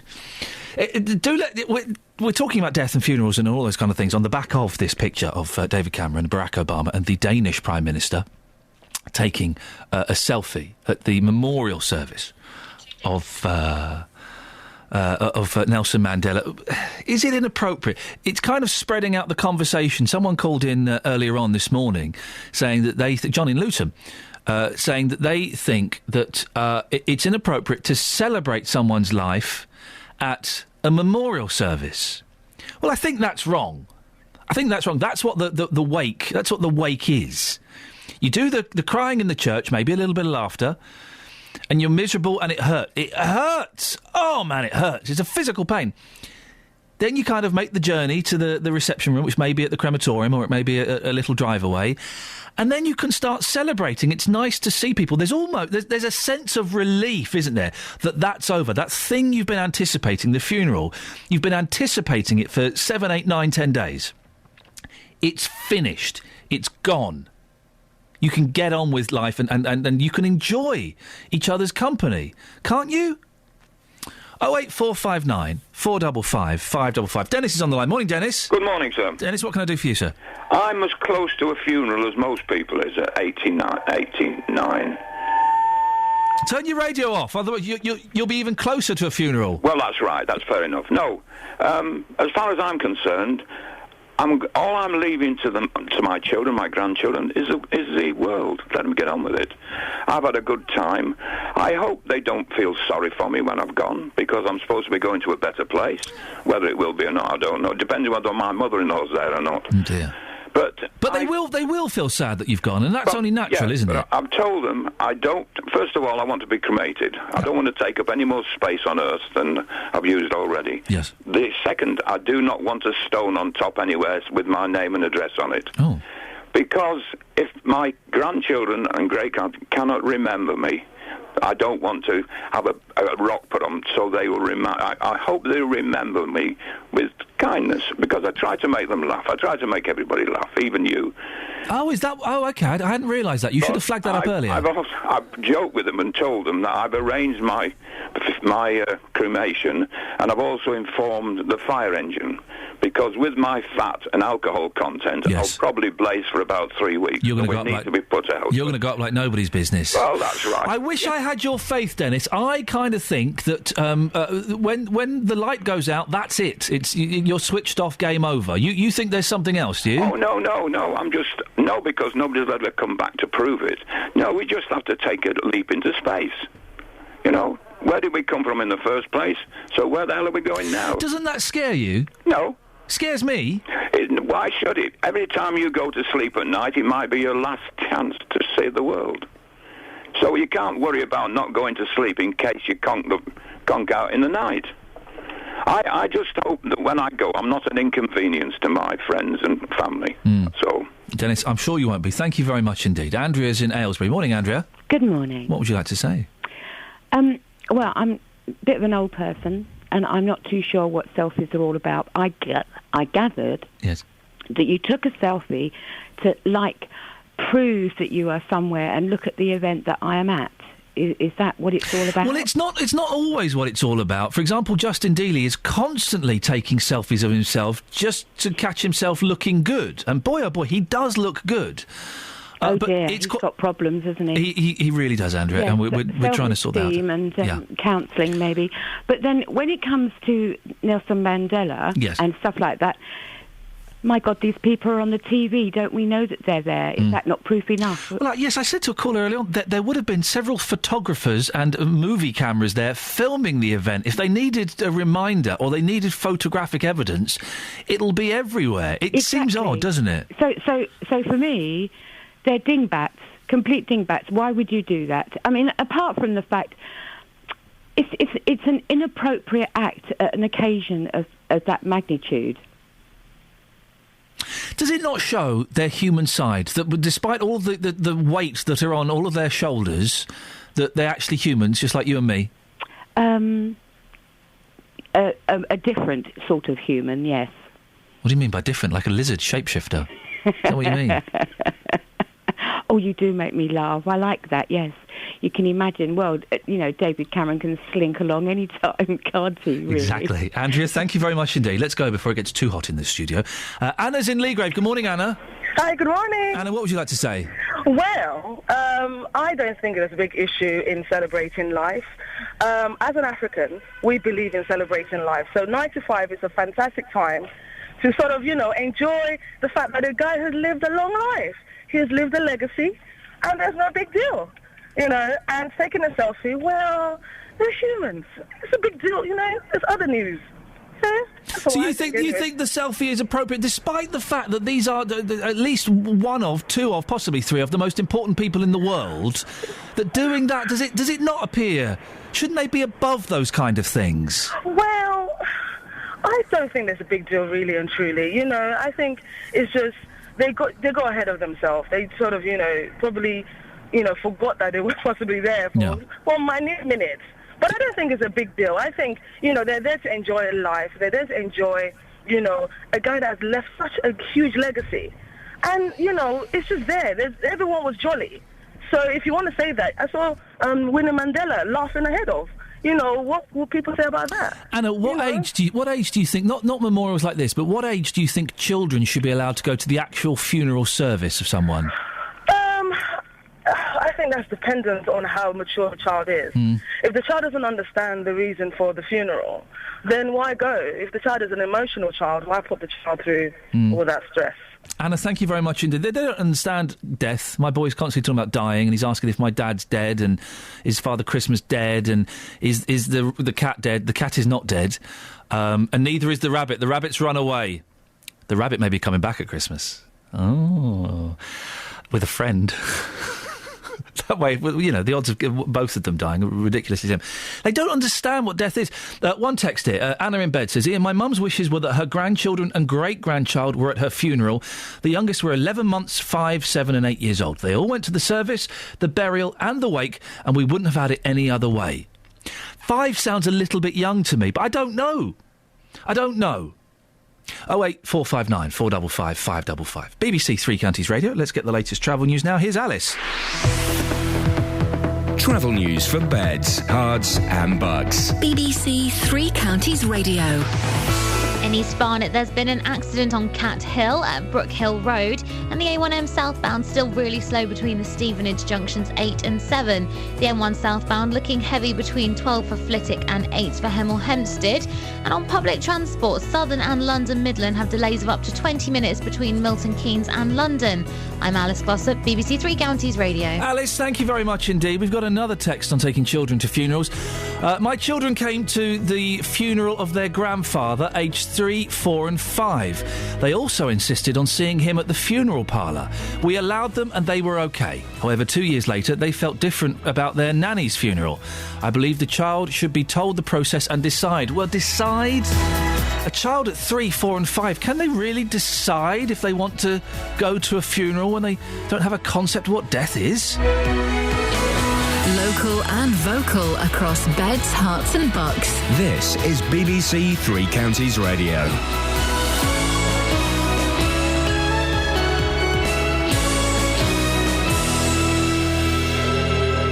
It's 8 o'clock. I'm Simon Oxley. The headlines: funding boost for Hertfordshire Company as government doubles dementia funding, search for Stevenage man who went missing 11 years ago, and calls to improve disabled access at Bedfordshire railway station. BBC Three Counties Radio. David Cameron says the UK will aim to double spending on dementia research over the next 10 years. Pharmaceutical company GlaxoSmithKline has also announced £200 million of investment at its UK plants, including Ware in Hertfordshire. Campaigners say the announcement doesn't go far enough, but the Health Secretary, Jeremy Hunt, who was in Ware yesterday, insists the government is serious about tackling dementia. It's not just lip service. We are doubling the amount of money. By the end of this Parliament, which is only 18 months away, we will have actually doubled the amount of money going into dementia research. So there is a real increase happening.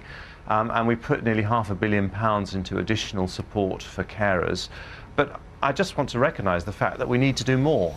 The parents of a man who disappeared from his Stevenage home 11 years ago have asked police to help with their search. 49-year-old Paul Francis Martin went missing in 2002 and hasn't been seen by his family since. More from Gail Sanderson. Officers from Hertfordshire Police say Paul's parents contacted them and asked for help to know he was safe. They say he may be in Torquay in Devon, where it's thought he was working as a builder. They want to stress he isn't in any trouble with the police, but his family just want to know he's all right. He's described as white, about 6 foot tall, with several tattoos, including a rose on his knee and a Chinese dragon. The trial continues today of the man accused of killing another man outside the Asda store in Biggleswade in a row over a disabled parking space. The prosecution has described it as a violent, unprovoked attack which led to the death of 64-year-old Brian Holmes. An injured woman had to be cut free by firefighters after a two-car collision in Aylesbury yesterday evening. The emergency services were called to Elmhurst Road just after 6:30. Disabled people living near Biggleswade railway station are campaigning for improvements. They want escalators installed and staff to be available in the afternoons between 2 and 4 so they can board trains. Joanne and Will told Three Counties Radio about the problems they encounter. I'm not very quick on stairs, but sometimes those trains are a bit too high. I just can't get on it. You struggle, so a blind person like me has to try and get their travel arranged before they're not manning the station. There are the self-service machines, but they don't talk, so a blind person can't even get their own ticket. The government spending watchdog has found that free schools are costing twice as much as originally estimated. The National Audit Office also says there have been no applications to open primary free schools in many areas where places are badly needed. In sport, Stevenage are out of the Football League trophy after losing their Southern Area semi-final on penalties at Swindon. It was 1-1 after 90 minutes. In the Champions League, Manchester City were 3-2 winners at Bayern Munich. Manchester United beat Shakhtar Donetsk 1-0. The weather: mist and fog slow to clear this morning. Sunny spells this afternoon, a maximum temperature 9 degrees Celsius, and you can get the latest news and sport online at bbc.co.uk/3 counties. BBC Three Counties Radio's big tour of Beds, Herts and Bucks. All this week in Biggleswade. To me, this is lovely. Market Square. There's always something going on in Biggleswade. It's growing now, I think it's got a good mixture between independent shops and multiple shops. And people talk to you. For a little town, there's more or less everything you can get. The big tour of Beds, Herts and Bucks. All this week in Biggleswade. BBC Three Counties Radio.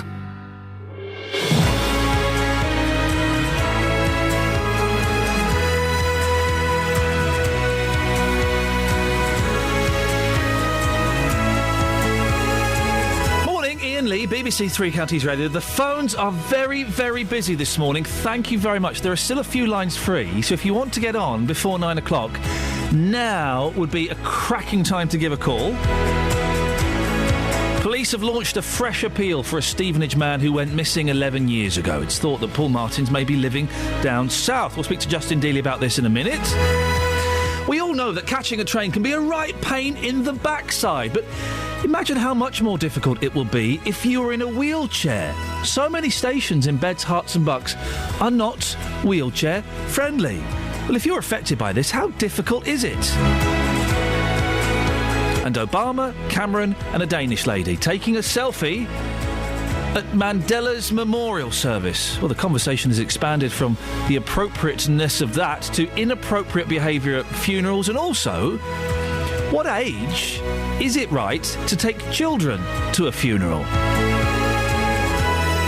Facebook.com/BBC3CR. You can send me a text 81333, or you can give me a call 08459 455 555. Across Beds, Herts and Bucks. This is BBC Three Counties Radio. OK, got a few texts on funerals. Let me read these, then I'll go to David in Bedford. Phil says, I've been to 3.5 funerals in the last year. 3.5 funerals. Curious. And the tone of the funeral should be down to the close family of the deceased. Sometimes it's not someone's time to go, and try as you might, it's hard to make any part of it a happy time. Jamie says, funeral, not an issue, as I'm going to live forever. I still get ID'd and I'm 37, so clearly I'm not ageing and this won't be a problem for me. Well, fair play, Jamie. Good for you. If that's the truth, then excellent news.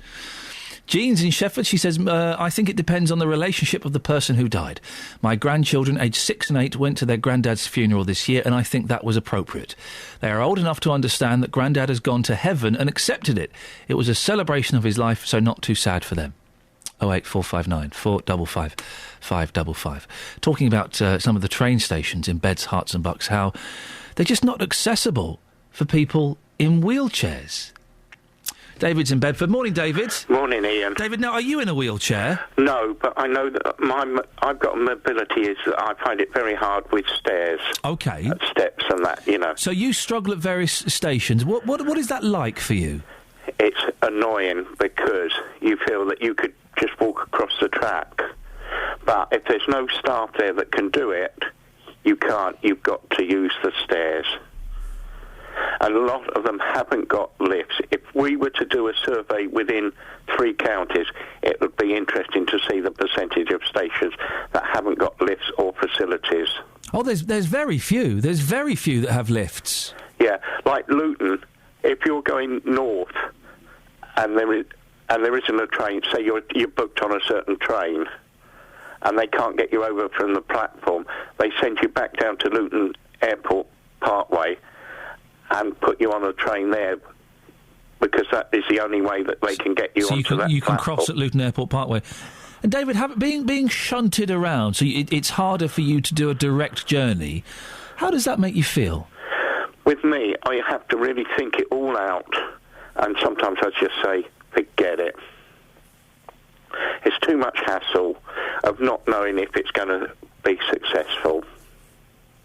Because sometimes you get to there and you have to sit around, you're scared that you're going to miss your train, then you're going to have more trouble on the train, because if you're on special tickets, they don't look at it, they just look at it, you're not on the right train, you've got to pay the fare.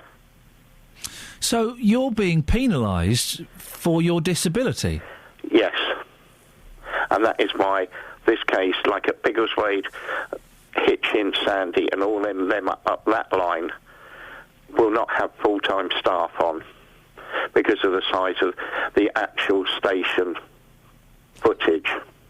David, I appreciate your call this morning. Thank you very much. A real glimpse at how difficult it can be for people, not just in wheelchairs, but with other disabilities, to get onto trains and get around the country. Quite often he stays at home, thinks forget it, can't be bothered with it. It's too much hassle. 08459 455 555. Now, it's been 11 years since the Martins saw their son, Paul. The 49-year-old, known as Spike, left his family home in Stevenage in November 2002 and never came back. But this week, Hertfordshire Police have launched a fresh appeal to find him. Other families, like the Batemans from Hemel, can only wish their case will be brought back into the spotlight. Rosemary's son, Andrew, has been missing since 1999. Well, our reporter, Justin Dealey, went to meet the Batemans, didn't you, Justin? And it was an emotional story you heard. Yeah, heartbreaking stuff. Rosemary, first of all, was very surprised to hear about this fresh appeal to find Paul Martins after 11 years, because she said to me the police gave up hope of finding her son Andrew after just 4. Now, the day that Andrew went missing, he was heading off to Crystal Palace for work. He had a cup of coffee and a cigarette with his mum in the kitchen before he left. And I asked Rosemary whether she noticed anything different in his behaviour before he disappeared. Nothing. No, it was Andrew. It was just Andrew in the kitchen with me that morning. We had no idea that he was going to... He didn't even take any clothes. It was all there. That's why you don't... you think he's going to come back. But he didn't. In those 14 years, has any information at all come forward? None whatsoever. I've made inquiries to the police when people were being held in caravans and things like that, and they said, no, it wasn't Andrew. It's a horrible thing to say this, but would it almost be easier for you and your family if you had that dreaded phone call, so at least you knew and you could try and move on with your lives? That's what would... I know don't wish him dead, but yeah, the phone call would be nice. It really would, and we could then put it all on one side. What about the support that you received from the police? At first, yeah, they tried. Yes, they did try. But then when everything ran dry, there was no more sightings of what they thought was Andrew. They then said they couldn't help us anymore. And when was that? Obviously, we're talking 14 years now. Roughly, when did the police say, look, there's nothing more we can do for you? I would say probably 10 years ago. So after 4 years, they'd effectively given up? We had somebody quite high in the police service come, and he just said they've tried everything they could try and they couldn't help us anymore. Justin, thank you very much for that. With us now is Brian Higgins, who is the Director of Services for the charity Missing Persons. Good morning, Brian. Good morning. 11 years seems like a long time after the event. Is a fresh appeal after such a long time a usual occurrence? I wouldn't say it's usual, but I think in recent years there's new technology and new forensic sciences that have come up, and some cases have been reopened quite recently to see if there's fresh information or to see if some of the old information that's there is kind of more viable again almost. If someone wants to disappear, shouldn't we let them disappear? They've obviously got reasons for doing it. Should we not just let them go and sort themselves out and come back if and when they choose to? Well, I mean, that is a common issue. And I think adults certainly do have a right to change their lives, and they do have a right to move away from something that for them is uncomfortable or for them is wrong. So people do. And I think what is important is for those people that they can do that in a safe way and be safe when they are there. As a charity, one of the things that we do is we have a message home service. So if anyone calls us on 116000, we can pass a message home just to kind of help alleviate the anxiety and the worry and the pain for the family left behind, to say, I am away, I want to be away, I'm safe, I'm well. And we can pass those messages back and forward between the family and hopefully make a reconnection between the family. How painful is it for those people that are left behind? I think, honestly, it's unimaginable. I think Rosemary just spoke, and we can hear clearly that experience of kind of living in a limbo of not knowing whether he is well, not knowing if he's not knowing if he's alive, or not knowing if he has passed on. And I think that pain is just so immense. And I think the other difficulty with it is it's not a constant. Sometimes it's hope, sometimes it's anguish. And very often for the families that we work with, they are somewhere in the middle, or they're at one extreme or the other. And that's the difficulty, is trying to live your life as normal, but between those extremes of understanding and of experience.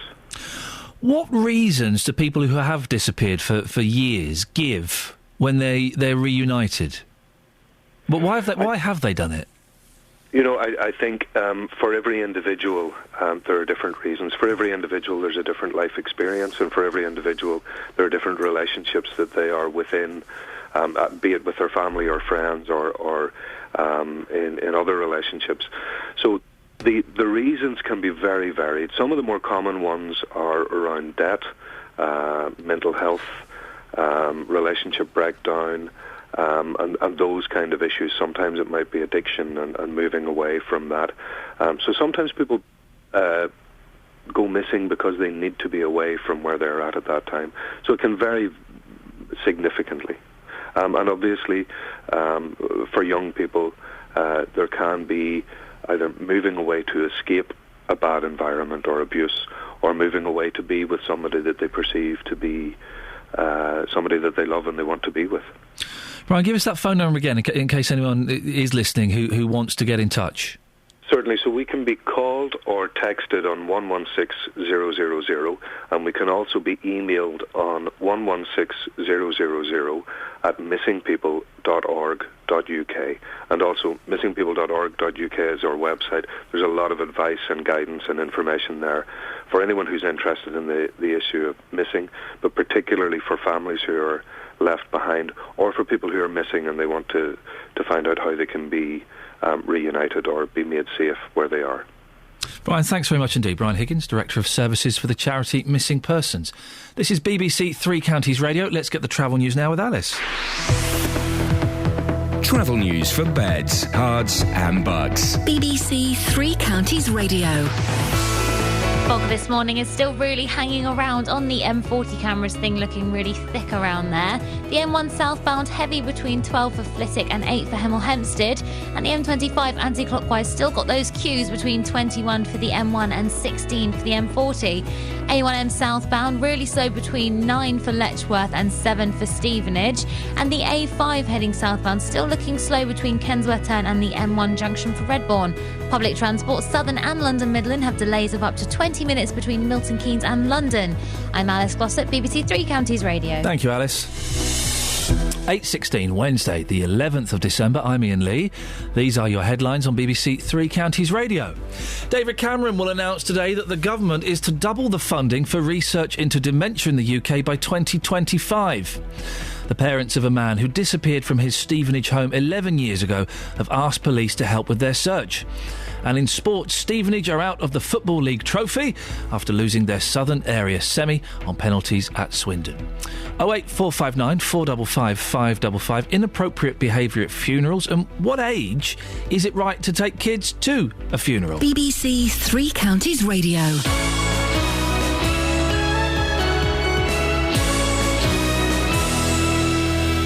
This afternoon, as part of our big tour of Beds, Hearts and Bucks, I'll be live in the centre of Biggleswade. Roberto Perroni. I'll speak to the people who make the town tick, find out about its varied history, and then host a live version of my weekly panel discussion on family and lifestyle. The Big Tour. I'll be based at the Old Maltings on Church Street, so come down, say hello, and let me know your stories about Biggleswade. BBC Three Counties Radio's Big Tour. Live from Biggleswade this afternoon from 3 here on BBC Three Counties Radio. Biggleswade Big Tour on BBC Three Counties Radio. Roberto's gonna be there. Gonna be a lot of fun. I'll be listening to that one. Jonathan Vernon Smith, we've just been there. Who suggested this, Catherine? What word? Sorry, were you texting your husband? No, something exciting's just happened. Who were you? I can't tell you. Who suggested this? Who made this? This vile slur on that poor woman. I think someone has suggested via text. It was someone who is texted us and not put a name on. Cowards. Looking through the archive, I know the name. They think you look like Helle Thorning-Schmidt. Helle Thorning-Schmidt? Who is Helle Thorning-Schmidt? That's the Danish Prime Minister who was in the woman? selfie. Yeah. I think she looks like Sally Burkow.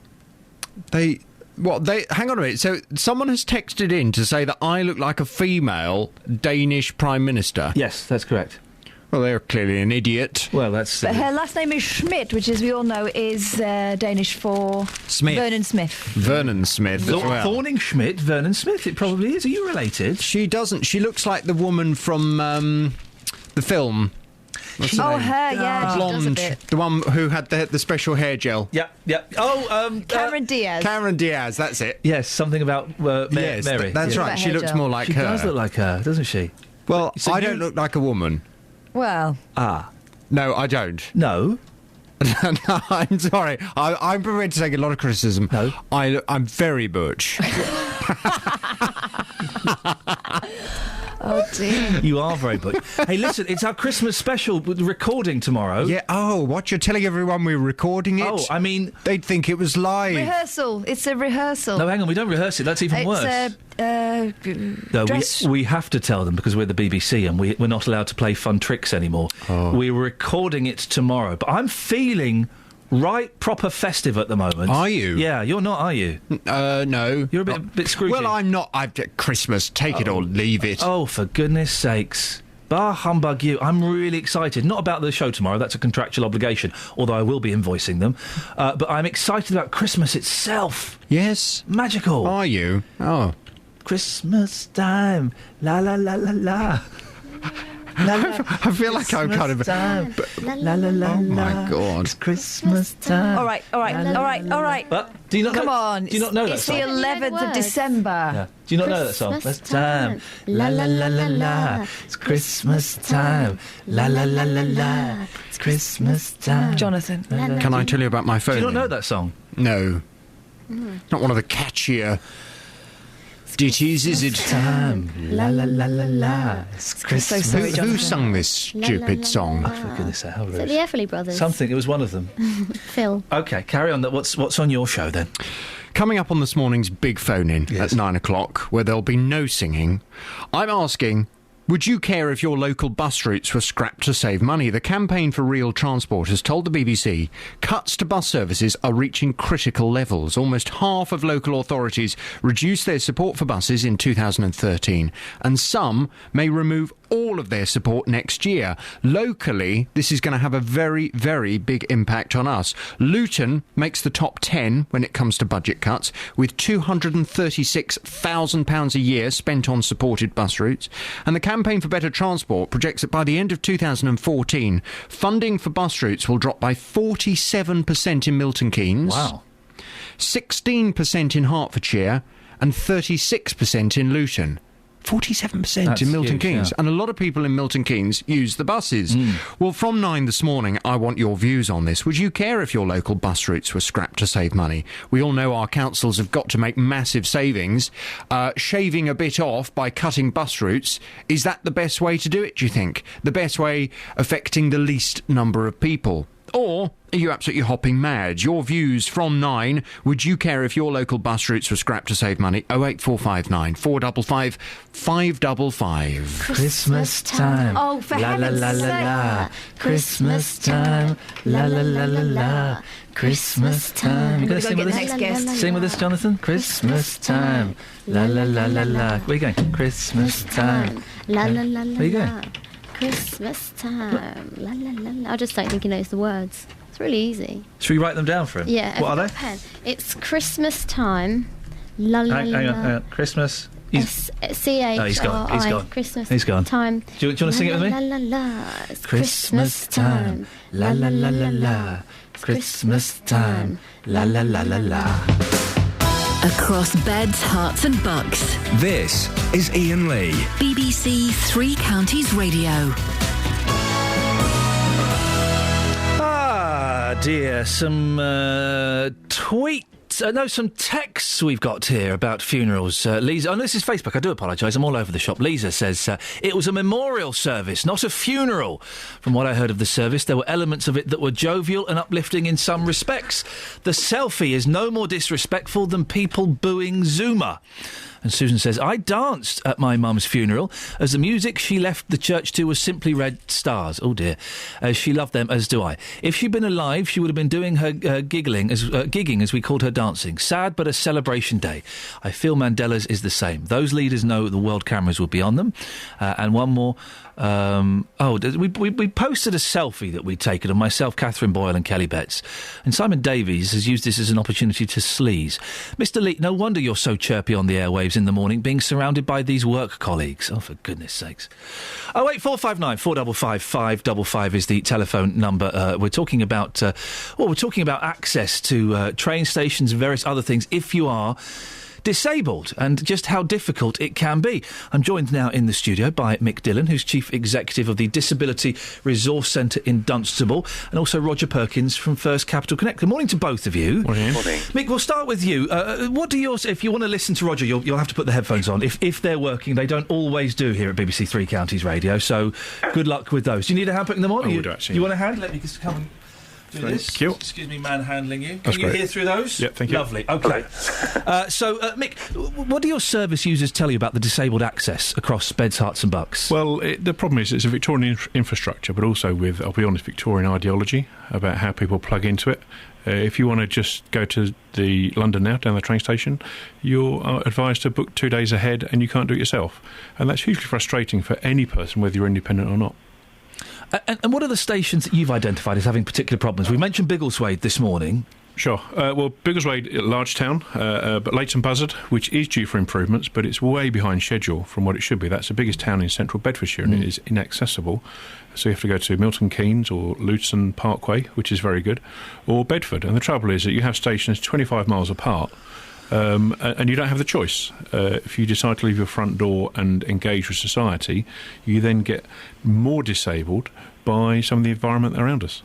Roger from First Capital Connect, we're hearing lots of comments like this. Why are the stations so badly accessible? Well, as Mick said, it is a Victorian infrastructure. It's something that was built in the Victorian times. You've got a lot of stations that are in cuttings, some that are just generally inaccessible. It may not just be that you need to have a lift to get down to the platform. It could be that the ramps are too steep for people.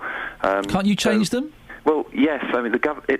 This is a government-funded initiative. They've got a Access for All 10-year programme. That's 378 million, which sounds an awful lot. But if you say, you'd look at one station, you say we're going to build one footbridge with one span, that's like £2.5 million. And say you look at Clapham Junction, that needed 14 lifts. So you can see that 378 million does go a long Junction way. is huge, isn't it? It is, and it has to be prioritised for where it's going to have the greatest impact. But I think, to be fair, Roger, the ripples out of London are just so slow into the three counties, for example. That you've got large towns that still have not been done, and that's the issue. Small rural halts aren't going to be done. We accept that. That's reasonable.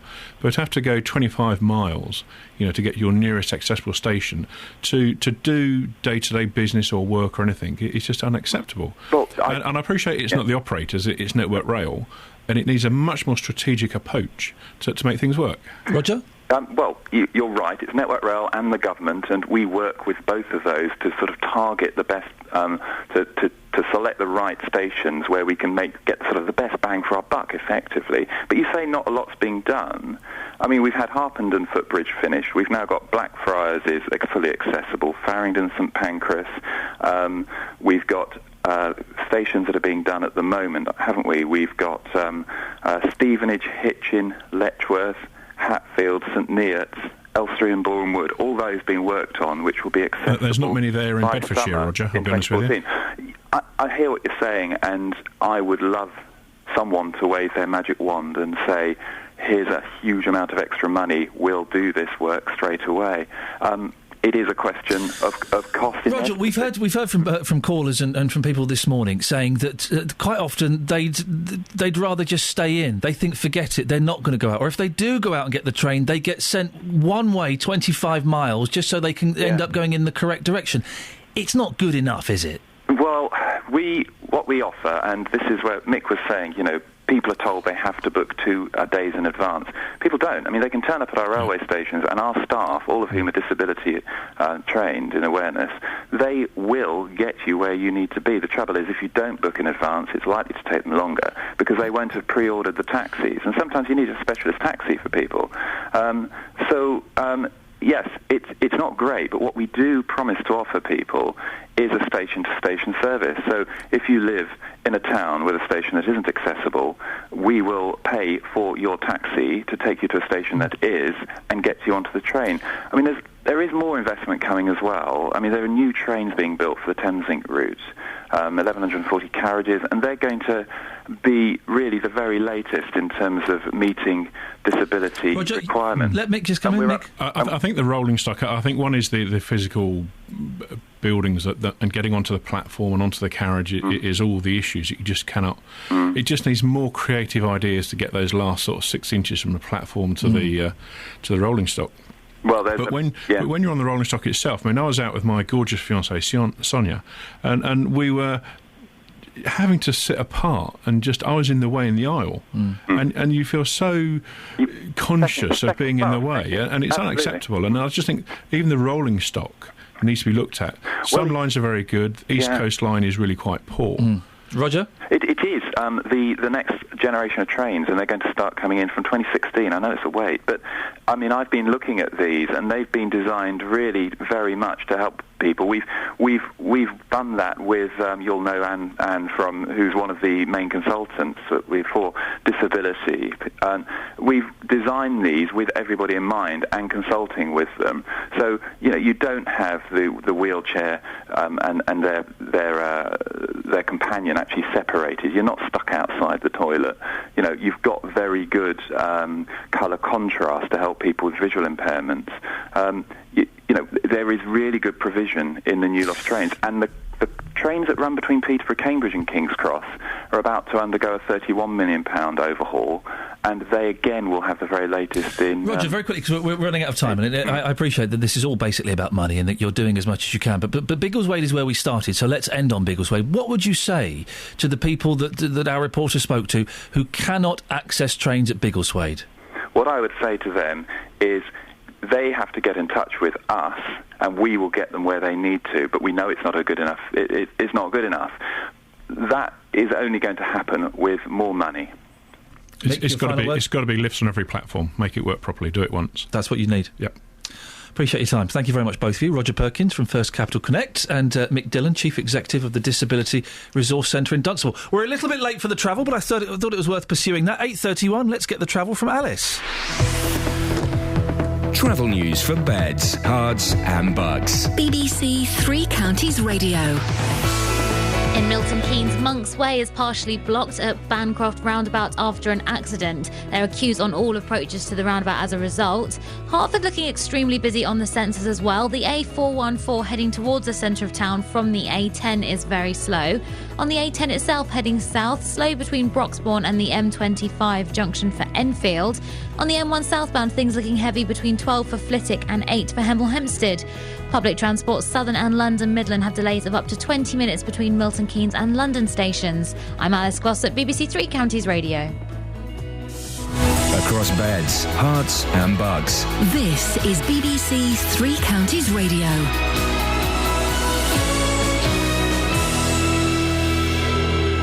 With the headlines, I'm Simon Oxley. A man and a woman have jumped to safety from a house fire in Milton Keynes this morning. Firefighters rescued another woman who was suffering from the effects of smoke. Around 25 firefighters were called to Daniels Welsh in Coffee Hall at around 4:20. David Cameron says the UK will aim to double spending on dementia research over the next 10 years. Pharmaceutical company GlaxoSmithKline has also announced £200 million of investment at its UK plants, including Ware in Hertfordshire. And Nelson Mandela's coffin has arrived at South Africa's main seat of power, the Union Building in the capital Pretoria, where his body will lie in state for the next 3 days. Three Counties Sports. BBC Three Counties Radio. Stevenage are out of the Football League trophy after losing their Southern Area semi-final on penalties at Swindon. It was 1-1 after 90 minutes, with Bruno Andrade equalising for the Borough late on. But Stevenage lost the shootout 3-1, missing 3 penalties. Here's manager Graham Westley. I certainly wouldn't go away from the game feeling sorry for ourselves about the penalties. We didn't show enough ability under pressure. Their penalties hit the net with aplomb, ours didn't. That's about courage, and that's about strong minds. So we won't hide from that. I don't think you look at penalties and say, well, bad luck. I think strong minds win penalty shootouts, and a better first-half performance would have won the game 1-0. In the Champions League, Manchester City were 3-2 winners at Bayern Munich. Manchester United beat Shakhtar Donetsk 1-0 to top their group. Both had already qualified for the knockout stages. United manager David Moyes is happy with his team's performance in Europe. You want to try and win the group. I think it was a difficult group, and like a lot's been said, I was inexperienced in the Champions League, so to have my first real experience, I'm happy to top the group. Tonight, Chelsea host Steaua Bucharest, needing a win to top the group. Arsenal are away to Napoli, where a draw would see them top their group. Celtic, who are already out, are away to Barcelona. Conference leaders Cambridge are 4 points clear of second-place Luton once again after a 3-0 home win over Macclesfield. Cambridge also still have one game in hand. And in the Southern League Premier Division, leaders Hemel Hempstead won 3-0 at Bedford Town. Second-place Chesham beat Hungerford 1-0. BBC Three Counties News and Sport. The next full bulletin is at 9. Across beds, hearts and bucks. This is Iain Lee. BBC Three Counties Radio. Comment on Facebook. Iain, I think that taking children to funerals is not a black and white issue. Grey area. See what they've done there? They mixed the two colours. This is from Penny. Personally, I lost my father at the age of 7 and my mother decided not to take me and my 2 younger siblings to the funeral. I regret the fact I didn't go at that age. I feel it would have helped me in grieving, and I wish I was there. But saying that my mother made the right decision at the time. There was no way my siblings were too young, and I also needed to be with them, and a trip to the park with my nana was just as appropriate in the circumstances. I love my mum and harbour no negatives about this. You're right, we are asking... It's strange, isn't it, how... we started talking about this selfie with Obama... Cameron and Thorning-Schmidt at the Mandela Memorial. And it's kind of turned up into this whole conversation about death and about funerals and about should we talk more about death. It's fascinating, so thank you for that. And one of the issues that we're dealing with is what age is it appropriate to take a child to a funeral? 08459 455 555. I guess it is down to the intelligence, that's not the right word. The emotional intelligence of the child. You can kind of tell as a parent, that's your job. Do it too early, they'll be traumatic. Do it too late, they'll resent it. 08459 455 555. It's Christmas time. La la la la la. It's Christmas time. La la la la la. It's Christmas time. Why are you not joining in, Catherine? Do you not know the words? Let's teach her the words. You teach them. So it's. Say it. No. No, it's not. It's. She's saying it wrong. It's. Don't make me say it. We're getting That's text not it messages either. through now from people just putting Christmas time, la la la la la. We've had a message from Lino on Twitter. 3CR, you played a great song. I can't remember all the words, though. All I've got is, it's Christmas time, la la la la la. That's pretty much it. Yeah, that's it. That's pretty much it, from Lino. Monty here on the text. I Hi, think all Monty. the listeners of Three Counties should text JVS that wonderful Christmas tune. La, la, la, la. Christmas time. Christmas time. La la la la la. That's Just it, the lady. Christmas time. La la la la la. Now the men. Christmas time. La la la la. Now the Everybody. producers. Oh, we haven't really got one. Now the work experience. So, You. me. La la la la la. The people with dark hair. Christmas time. La la la la la. Blondes. Christmas time. La la la. All together, it's Christmas time. La la la la la. Oh my Christmas time. La la la la la. Across beds, hearts and bucks. This is Iain Lee. BBC Three Counties Radio. Sometimes, and once again, sometimes. 08459 455 555 is the telephone number if you want to give us a call. You like that song, don't you, Just? Yeah, great track. Christmas time, la la la la la. I love... You got the tune slightly wrong. I love the fact that you can never refer to a song as a song. It's either a track or a number. Got a great number coming up for you right now from 1963. Hey, now listen, you do a cracking show on Saturdays at 9 o'clock on BBC Three Counties Radio. Do you know who your guest is going to be this week? Yes, I do. Oh, who? Paul Jones from Man for Man. It was the Manfreds. Yeah. 5, 4, 3, 2, 1. He's good, he is. He's fantastic. Got a great voice. Not just, of course, a singing voice, but a good broadcasting voice. He's on Radio 2. He is a legend. He's going to be on the show this weekend picking his favourite musical memories. Groovy, I look forward to it. That's 9 o'clock, BBC Three Counties Radio on a Saturday.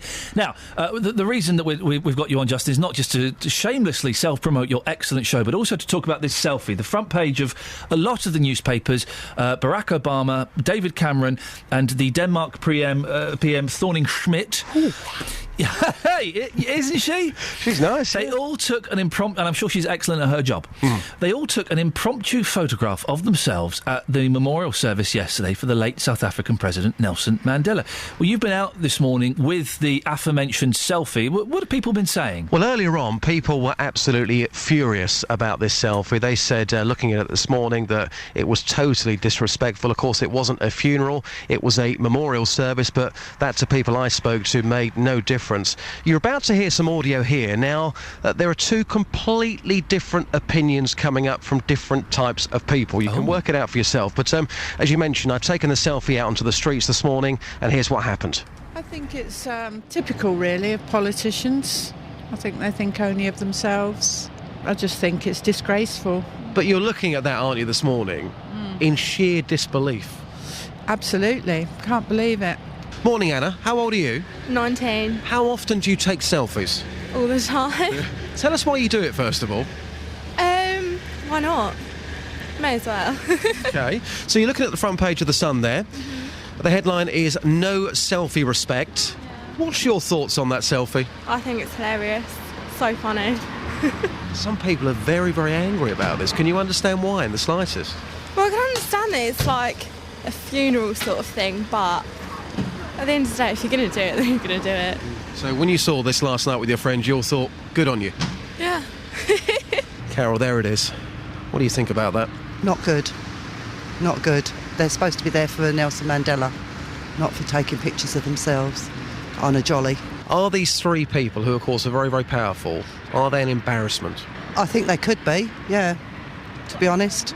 It doesn't look very good, does it, for the eyes of the world? I think it just says that they've got no respect for the event that they're at and the person that they're supposed to be respecting. Faye, we have a lot of different opinions coming in this morning between the young and, let's say, more mature. You're 22 years old. You're looking at that selfie right now. What do you think about that selfie? It's just a bit of fun. I know it's like a funeral and it's Nelson Mandela, but I'm sure he wouldn't mind. Well, it wasn't actually a funeral, it was a memorial service, but even if it was at the funeral, there's nothing wrong with a bit of fun and a selfie. Yeah. I mean, yeah. Everyone does it these days, so it doesn't matter really where you are. It's a generational thing, isn't it? Absolutely. Isn't it? I've got it. Absolutely. The older people this morning's looking at this in sheer disbelief, saying, I cannot believe it. How disrespectful can you be? The younger generation saying, fantastic, this is really, really funny. It's great. When I saw it, I thought, well done. It's definitely a generation thing. It is. I'm trying to get my head around it. There's something that sits very, very uncomfortably with me on this. And I know it's a memorial. It's not a funeral, so it's slightly different. I guess it's because we're not used to our heads of state, such important people, doing something that's so normal. Well, the thing is, people say, well, they are normal people at the end of the day. Well, they're not, because they are world leaders. You cannot be a normal person if you are a world leader. It's as simple as that. Now, those three people yesterday, they would have known that every single second there would have been a camera on them and their behaviour. So to get a mobile phone out and to laugh and joke and to take a selfie, I think that's naivety, and I think they're taking it way too far. They will be waking up this morning. This photograph, of course, has been shown right the way across the world. They will be waking up and they will be embarrassed. Justin, thank you very much indeed. 08459 455 555 is the telephone number. It just doesn't look right, does it? You wouldn't get the Queen doing a selfie. I mean, it would be awesome if she did, but you wouldn't get the Queen doing a selfie. Charles, Maybe. I can imagine Charles... Harry for sure. Oh, Harry's done selfies, you know, all kinds, yes. If the Queen takes a picture of a stamp, does that count as a selfie? I suppose so. Imagine the Queen licking a stamp. That'd be weird, wouldn't it? No, she'd have one of those pads. She'd have someone else to do it. They'd lick it and then she'd put it on the envelope. Philip would lick the stamp. Yeah. 08459 455 555 is the telephone number. Most stamps nowadays you don't lick anymore, which is a shame. But imagine you're so posh that you got someone else to lick the back of your stamp. And it must be weird. Do you think she ever just looks at stamps and goes, yeah, that's me. I look hot as that stamp. You would, wouldn't you? I look hot as a stamp. She opens up a tenner and she's like, oh, yeah. Well, Catherine, it's been nice working with you. What a shame that today was the last day of the show. 08459 455 555 is the telephone number if you want to give us a call. Facebook.com/BBC3CR as well is the Facebook page if you want to go and have a chat. Dick has suggested on Facebook, Iain, chirpy? Really? What are you talking about? Of course I'm chirpy. Penny says, I feel uncomfortable about the significant leaders behaving like teenagers at such an important memorial. I feel Nelson Mandela deserved a bit more respect. Darren says, do you think they would have joined in a Mexican wave? First funeral I went to, says Drake, was 20, but then no one had snuffed it in my family before then. Steve says, who's the Klingon on the right? That's referring to a picture of me. Thanks for... I think I look nice in that picture. I very rarely do I like a picture of myself. I think I look all right there. And Rob says, if you're a troll to someone on the internet, you'll be arrested. Aren't the press just trolling, finding something to moan about? Who care what they do? Next will be moaning they were not crying. They weren't crying? No one told me about this. That's outrageous. 08459 455 555 is the telephone number if you want to give us a call. Last 15 minutes of the show. Let's get the travel news now with Alice. Travel news for beds, cards and bugs. BBC Three Counties Radio. The M25 anti-clockwise has got a lane blocked now between junction 21 for the M1 and 20 for Kings Langley following an accident. That's going to add to those queues between 21 for the M1 and 16 for the M40. We had a call from Judith from Luton. Dunstable Road is blocked at Pointers Road roundabout by an accident and there are queues on all approaches there. Thanks, Judith, for phoning in. And in Milton Keynes, Monk's Way is closed between Bancroft roundabout and Stantonbury roundabout after an accident. Again, queues on all approaches to the roundabout at Bancroft roundabout now. Public transport, Southern and London Midland have delays of up to 20 minutes between Milton Keynes and London stations. I'm Alice Gloss at BBC Three Counties Radio. Thank you very much. 8:45, BBC Three Counties Radio. These are your headlines on Wednesday, the 11th of December. A man and a woman have jumped to safety from a house fire in Milton Keynes this morning. Firefighters rescued another woman who was suffering from the effects of smoke. Around 25 firefighters were called to Daniels Welch in Coffee Hall around 4:20. David Cameron will announce today that the government is to double the funding for research into dementia in the UK by 2025. And in sport, Stevenage are out of the Football League trophy after losing their Southern Area semi on penalties at Swindon. 8:46, let's get the weather with Kate. Beds, Herts and Bucks weather. BBC Three Counties Radio. Good morning. Well, the Met Office has a yellow weather warning in place for thick and dense fog. It's reducing visibility still this morning and it's been quite stubborn. It's not lifting very quickly and it's likely to be with us right the way through to lunchtime. But we're already seeing the potential behind it. Some bright spells. You can almost see the sun through the mist and the murk. It's really quite beautiful in some areas as the sun has begun to rise.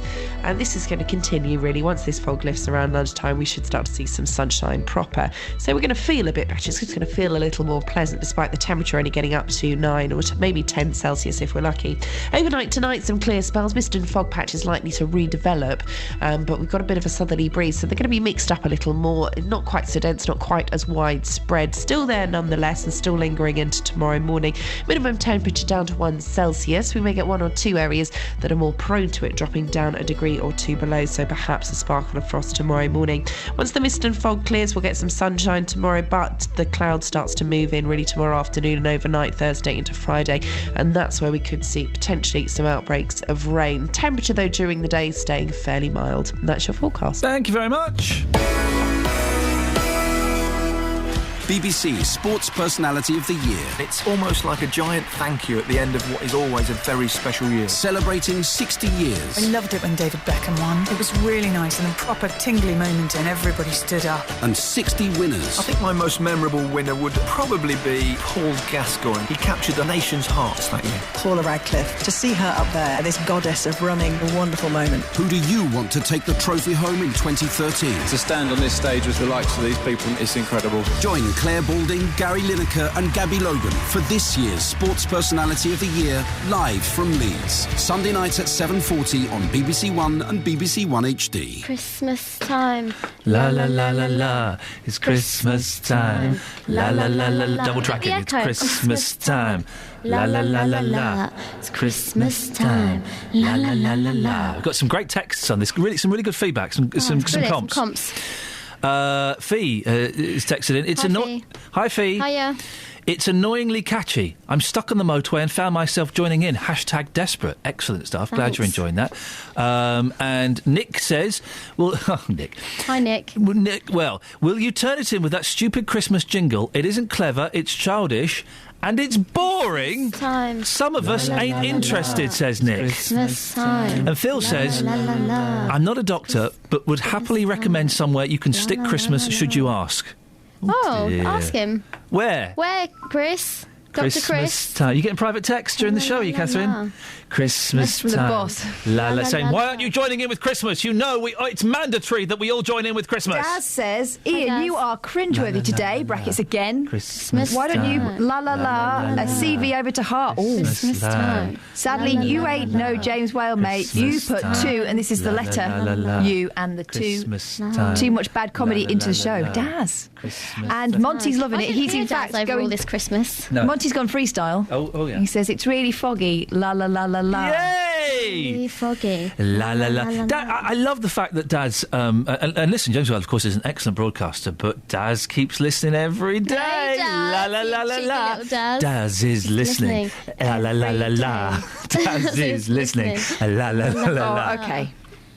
Well, we got nothing else. Oh, we got a caller. Howard. Howard's listening. La la la la la. Howard's listening. La la la la la. They should play this to terrorists in caves. They'll come out with their hands up within about 3 choruses. Oh, for goodness sake. No Christmas spirit, you, Catherine. Sorry you had to get past Scrooge, Howard. What can I do for you this morning? You've been on the sauce this morning, you lot. Well, maybe not. Bit early, isn't it? Little bit. It's Christmas. It's never too early to broadcast your final show whilst drunk. It's a bit early to say it's Christmas. Oh no! Hang on a minute. Where are we? We're the 11th. It's not too early. We're banging to Christmas now. No, it's too early. We've got another week yet. Oh mate, no. I've watched Arthur Christmas 6 times. What? Arthur Christmas. I've watched halves of it 6 times. I still don't quite know the ending, but I was saying that I watched Home Alone the other night. There you go. You see, Howard. There you are. Embrace the inner 8-year-old that is within you. Nurture it, feed it, and it will look after you. Anyway, what did you call in about? Mr. Obama. Yes. Nothing wrong with it. Nothing wrong with the selfie? Not at all. Really? Not at all. Do you not think world leaders... before with Mr. Mandela. Yeah. And I think Mr. Mandela was probably looking down now thinking, that's a nice touch. But basically, it's him and Cameron getting up close with a hot, blonde Danish Prime Minister. That's what it is, really, isn't it? No. It's how the press want to perceive it, isn't it? You know what I mean? You've got to make a story out of something, so... They see them 3 all huddled up having a little selfie, and then there they go. But do you do selfies, Howard? Sometimes, yeah. I can't now because I haven't got a camera on my telephone. When was the last time you did one? Oh, quite recently. I did one for my Facebook page. Oh, okay. Can I just ask you a question, Howard?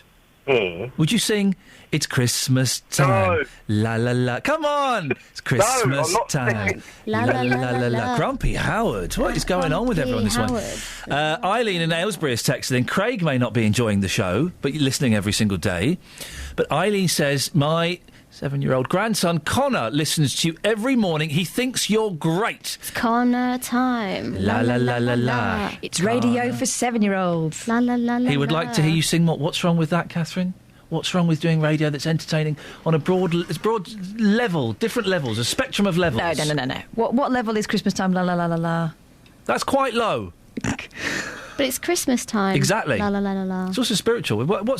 Sorry, I'm confused, Catherine. Are you saying there's something wrong with celebrating the birth of Christ? I would like to raise awareness that Catherine burst into the song herself and then You're put her making hands it go in her in my head. head, and I really resent that. I'm a serious journalist. I preferred you when you used to do the travel. Someone just called in to say that to her.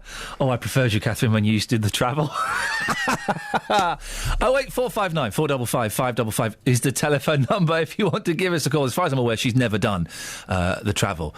Look, it's a phenomenon on Twitter. Alan has just tweeted, it's Christmas time, la la la la la. That's 2 tweets about it now. It really is sweeping the nation. But yes, it has gone viral. Will be the internet's big hit of the year. Facebook.com/BBC3CR is the place to go if you want to have your say on there. Let's have a look at some of your tweets. She does not look impressed. That's a reference to Kelly Betts. There's a selfie of myself, Kelly Betts, and Catherine Boyle. Wade, what is this? More pics of the legend that is Betts, is one of the comments. Is that from my mum? Is your mum called Wade Mitchell? No, my dad is. There you go. Dick says, they did it for attention, nothing more. They're talking about Obama now. That's all selfies are about. It's become the modern way to scream, look at me. That's what... I tell you what you don't get anymore. I know what do you know what the equivalent of selfies in the 1970s were? Go on. Someone taking a picture of someone taking a picture of them. No, although I once had a fantastic holiday in Sweden with my in-laws where I spent the whole holiday taking pictures of my father-in-law taking pictures. And then he's a doctor, and then we made it into a book. We got a book printed called Good Pictures of the Doctor Taking Good Pictures. And we gave it to him. He was terrified. He said, what's this? And he's looking, when did you do this? When we were in Sweden. Why did you do this? Because it's a concept. It's fun. I wish he wouldn't do this again. Oh, really? He didn't like it. No, the equivalent of selfies, in as much as the look at me factor, it was going on TV, in the background of TV with signs saying, hello, Mum. Hello, Mum. No one does... Cass. Please. What is so important that you need to text? Pardon? No, I've had a text message. I've had a tweet through from April saying... Hi, April. It's Christmas time. La la la la la. La la la la la. You see? Have we got any more callers, or shall I do the front pages of the We've newspapers? got a tweet that's just come in. Oh, actually, April's got the words wrong. Oh. It's Christmas time, fa la la la la. Oh, she's That's the mixing remix. it up. No, I don't like these modern versions. Keep Christmas real. Have we got anything, or should I just do the newspapers? You've killed it with the ridiculous singing. It's Christmas time. La la la la la. Let's have a look at the front pages, shall we? We've not done it all morning, so let's do that. The Daily Telegraph. NHS scan to rule out Alzheimer's. Oh, Catherine, what? I've had a text from Daz. Yeah. Yes, I listen, but if I'm listening, Ian, it's because you are the warm-up man for JVL. P.S. Merry Christmas. Merry Christmas to you, Daz, and Merry Christmas to JVL. I'm glad you're listening. NHS scan to rule out Alzheimer's. Supermarket aims to win over public to wonky fruit. We should have done the wonky fruit. Misshapen fruit and vegetables that are usually thrown away will be put on special offer to try to convince shoppers to buy them, Tesco said yesterday. Why do they throw that away? The supermarket said the public needed to be educated that old, ugly, misshapen produce was still fine to eat instead of letting it go to waste. I would take the word old out, but ugly and misshapen vegetables, there's nothing wrong with them at all. The Guardian, there's Nelson Mandela. It looks like he's telling off... No, sorry, it's Barack Obama telling off Nelson Mandela's widow, Winnie Mandela. Don't know if he actually is, but that's what it looks like. And Barclays to end Boris Bike sponsorship. The Times, crowds hail Mandela but bury his successor. And there's a picture of the selfie. Fracking gets the green light. Britain should press ahead with fracking, the chairman of the government's climate change advisory body said yesterday. The Independent is too boring to even look at. The Daily Mail, Tesco blast at fussy shoppers. Supermarket boss blames customers for food waste. The Daily Express, £25,000 on flowers. Nigella's amazing spending habits revealed in court. Yeah, but they're millionaires. Let them spend what they want. Migrants set to flood in. Oh dear, here we go. Hundreds in French camp are preparing to get into Britain. Fears of a fresh wave of migrants were raised last night as a new reception centre across the Channel proves to be a magnet for refugees. Now, the fears of a fresh wave, where did these fears come from? Oh, from the Daily Express. Hundreds have flooded the Calais area, vowing to try to get to the UK after French authorities opened the 5-star shelter. The town's socialist mayor, Natasha Bouchon, ordered £100,000 to be spent on the new facility with beds. I hardly think it's 5-star. They're actually calling it 5-star. It's ridiculous. And, of course, the front page of The Sun, as we've been saying all morning, is Christmas time. La, la, la, la, la. I don't look like Felicity Kendall. We've lost another one. La, la, la, la, la. You're doing me in this morning, going over to R2, Brian in Hoddesdon. Well, you've got 2 minutes and then some good programmes come on. La, la, la, la, la. R2? R2. D2? D2? Travel news for beds, cards and bugs. BBC Three Counties Radio. We had a call from Judith in Luton about Dunstable Road. That's blocked at the Pointers Road roundabout by an accident. There are queues on all approaches there. In Milton Keynes, Monk's Way is closed between Bancroft roundabout and Stattenbury roundabout after an accident as well. There are queues there. On the M25 anti-clockwise, all lanes have reopened, but there are still the usual morning delays and some queues between 21 for the M1 and 16 for the M40. On the M1 southbound, things heavy between 12 for Flitwick and 8 for Hemel Hempstead. On public transport, Southern, London Midlands and now Virgin Trains as well had delays of up to 20 minutes between Milton Keynes and London. I'm Alice Glossop, BBC Three Counties Radio. Great stuff this morning, Alice. Thank you very much indeed. That's it. That's your lot. Don't forget, go to iTunes or the BBC Three Counties website and download this show's podcast. There are about 4 or 5 available. JVL is up next. Until tomorrow, from me, ta-ta. Local and vocal across beds, hearts and bucks. This is BBC Three Counties Radio. Thank you, Iain. Good morning. Welcome to the JVS show. I'm Jonathan Vernon-Smith. It's 9 o'clock. It's Wednesday morning, and on today's Big Phone-In, would you care if your local bus routes were scrapped to save money? The campaign for real transport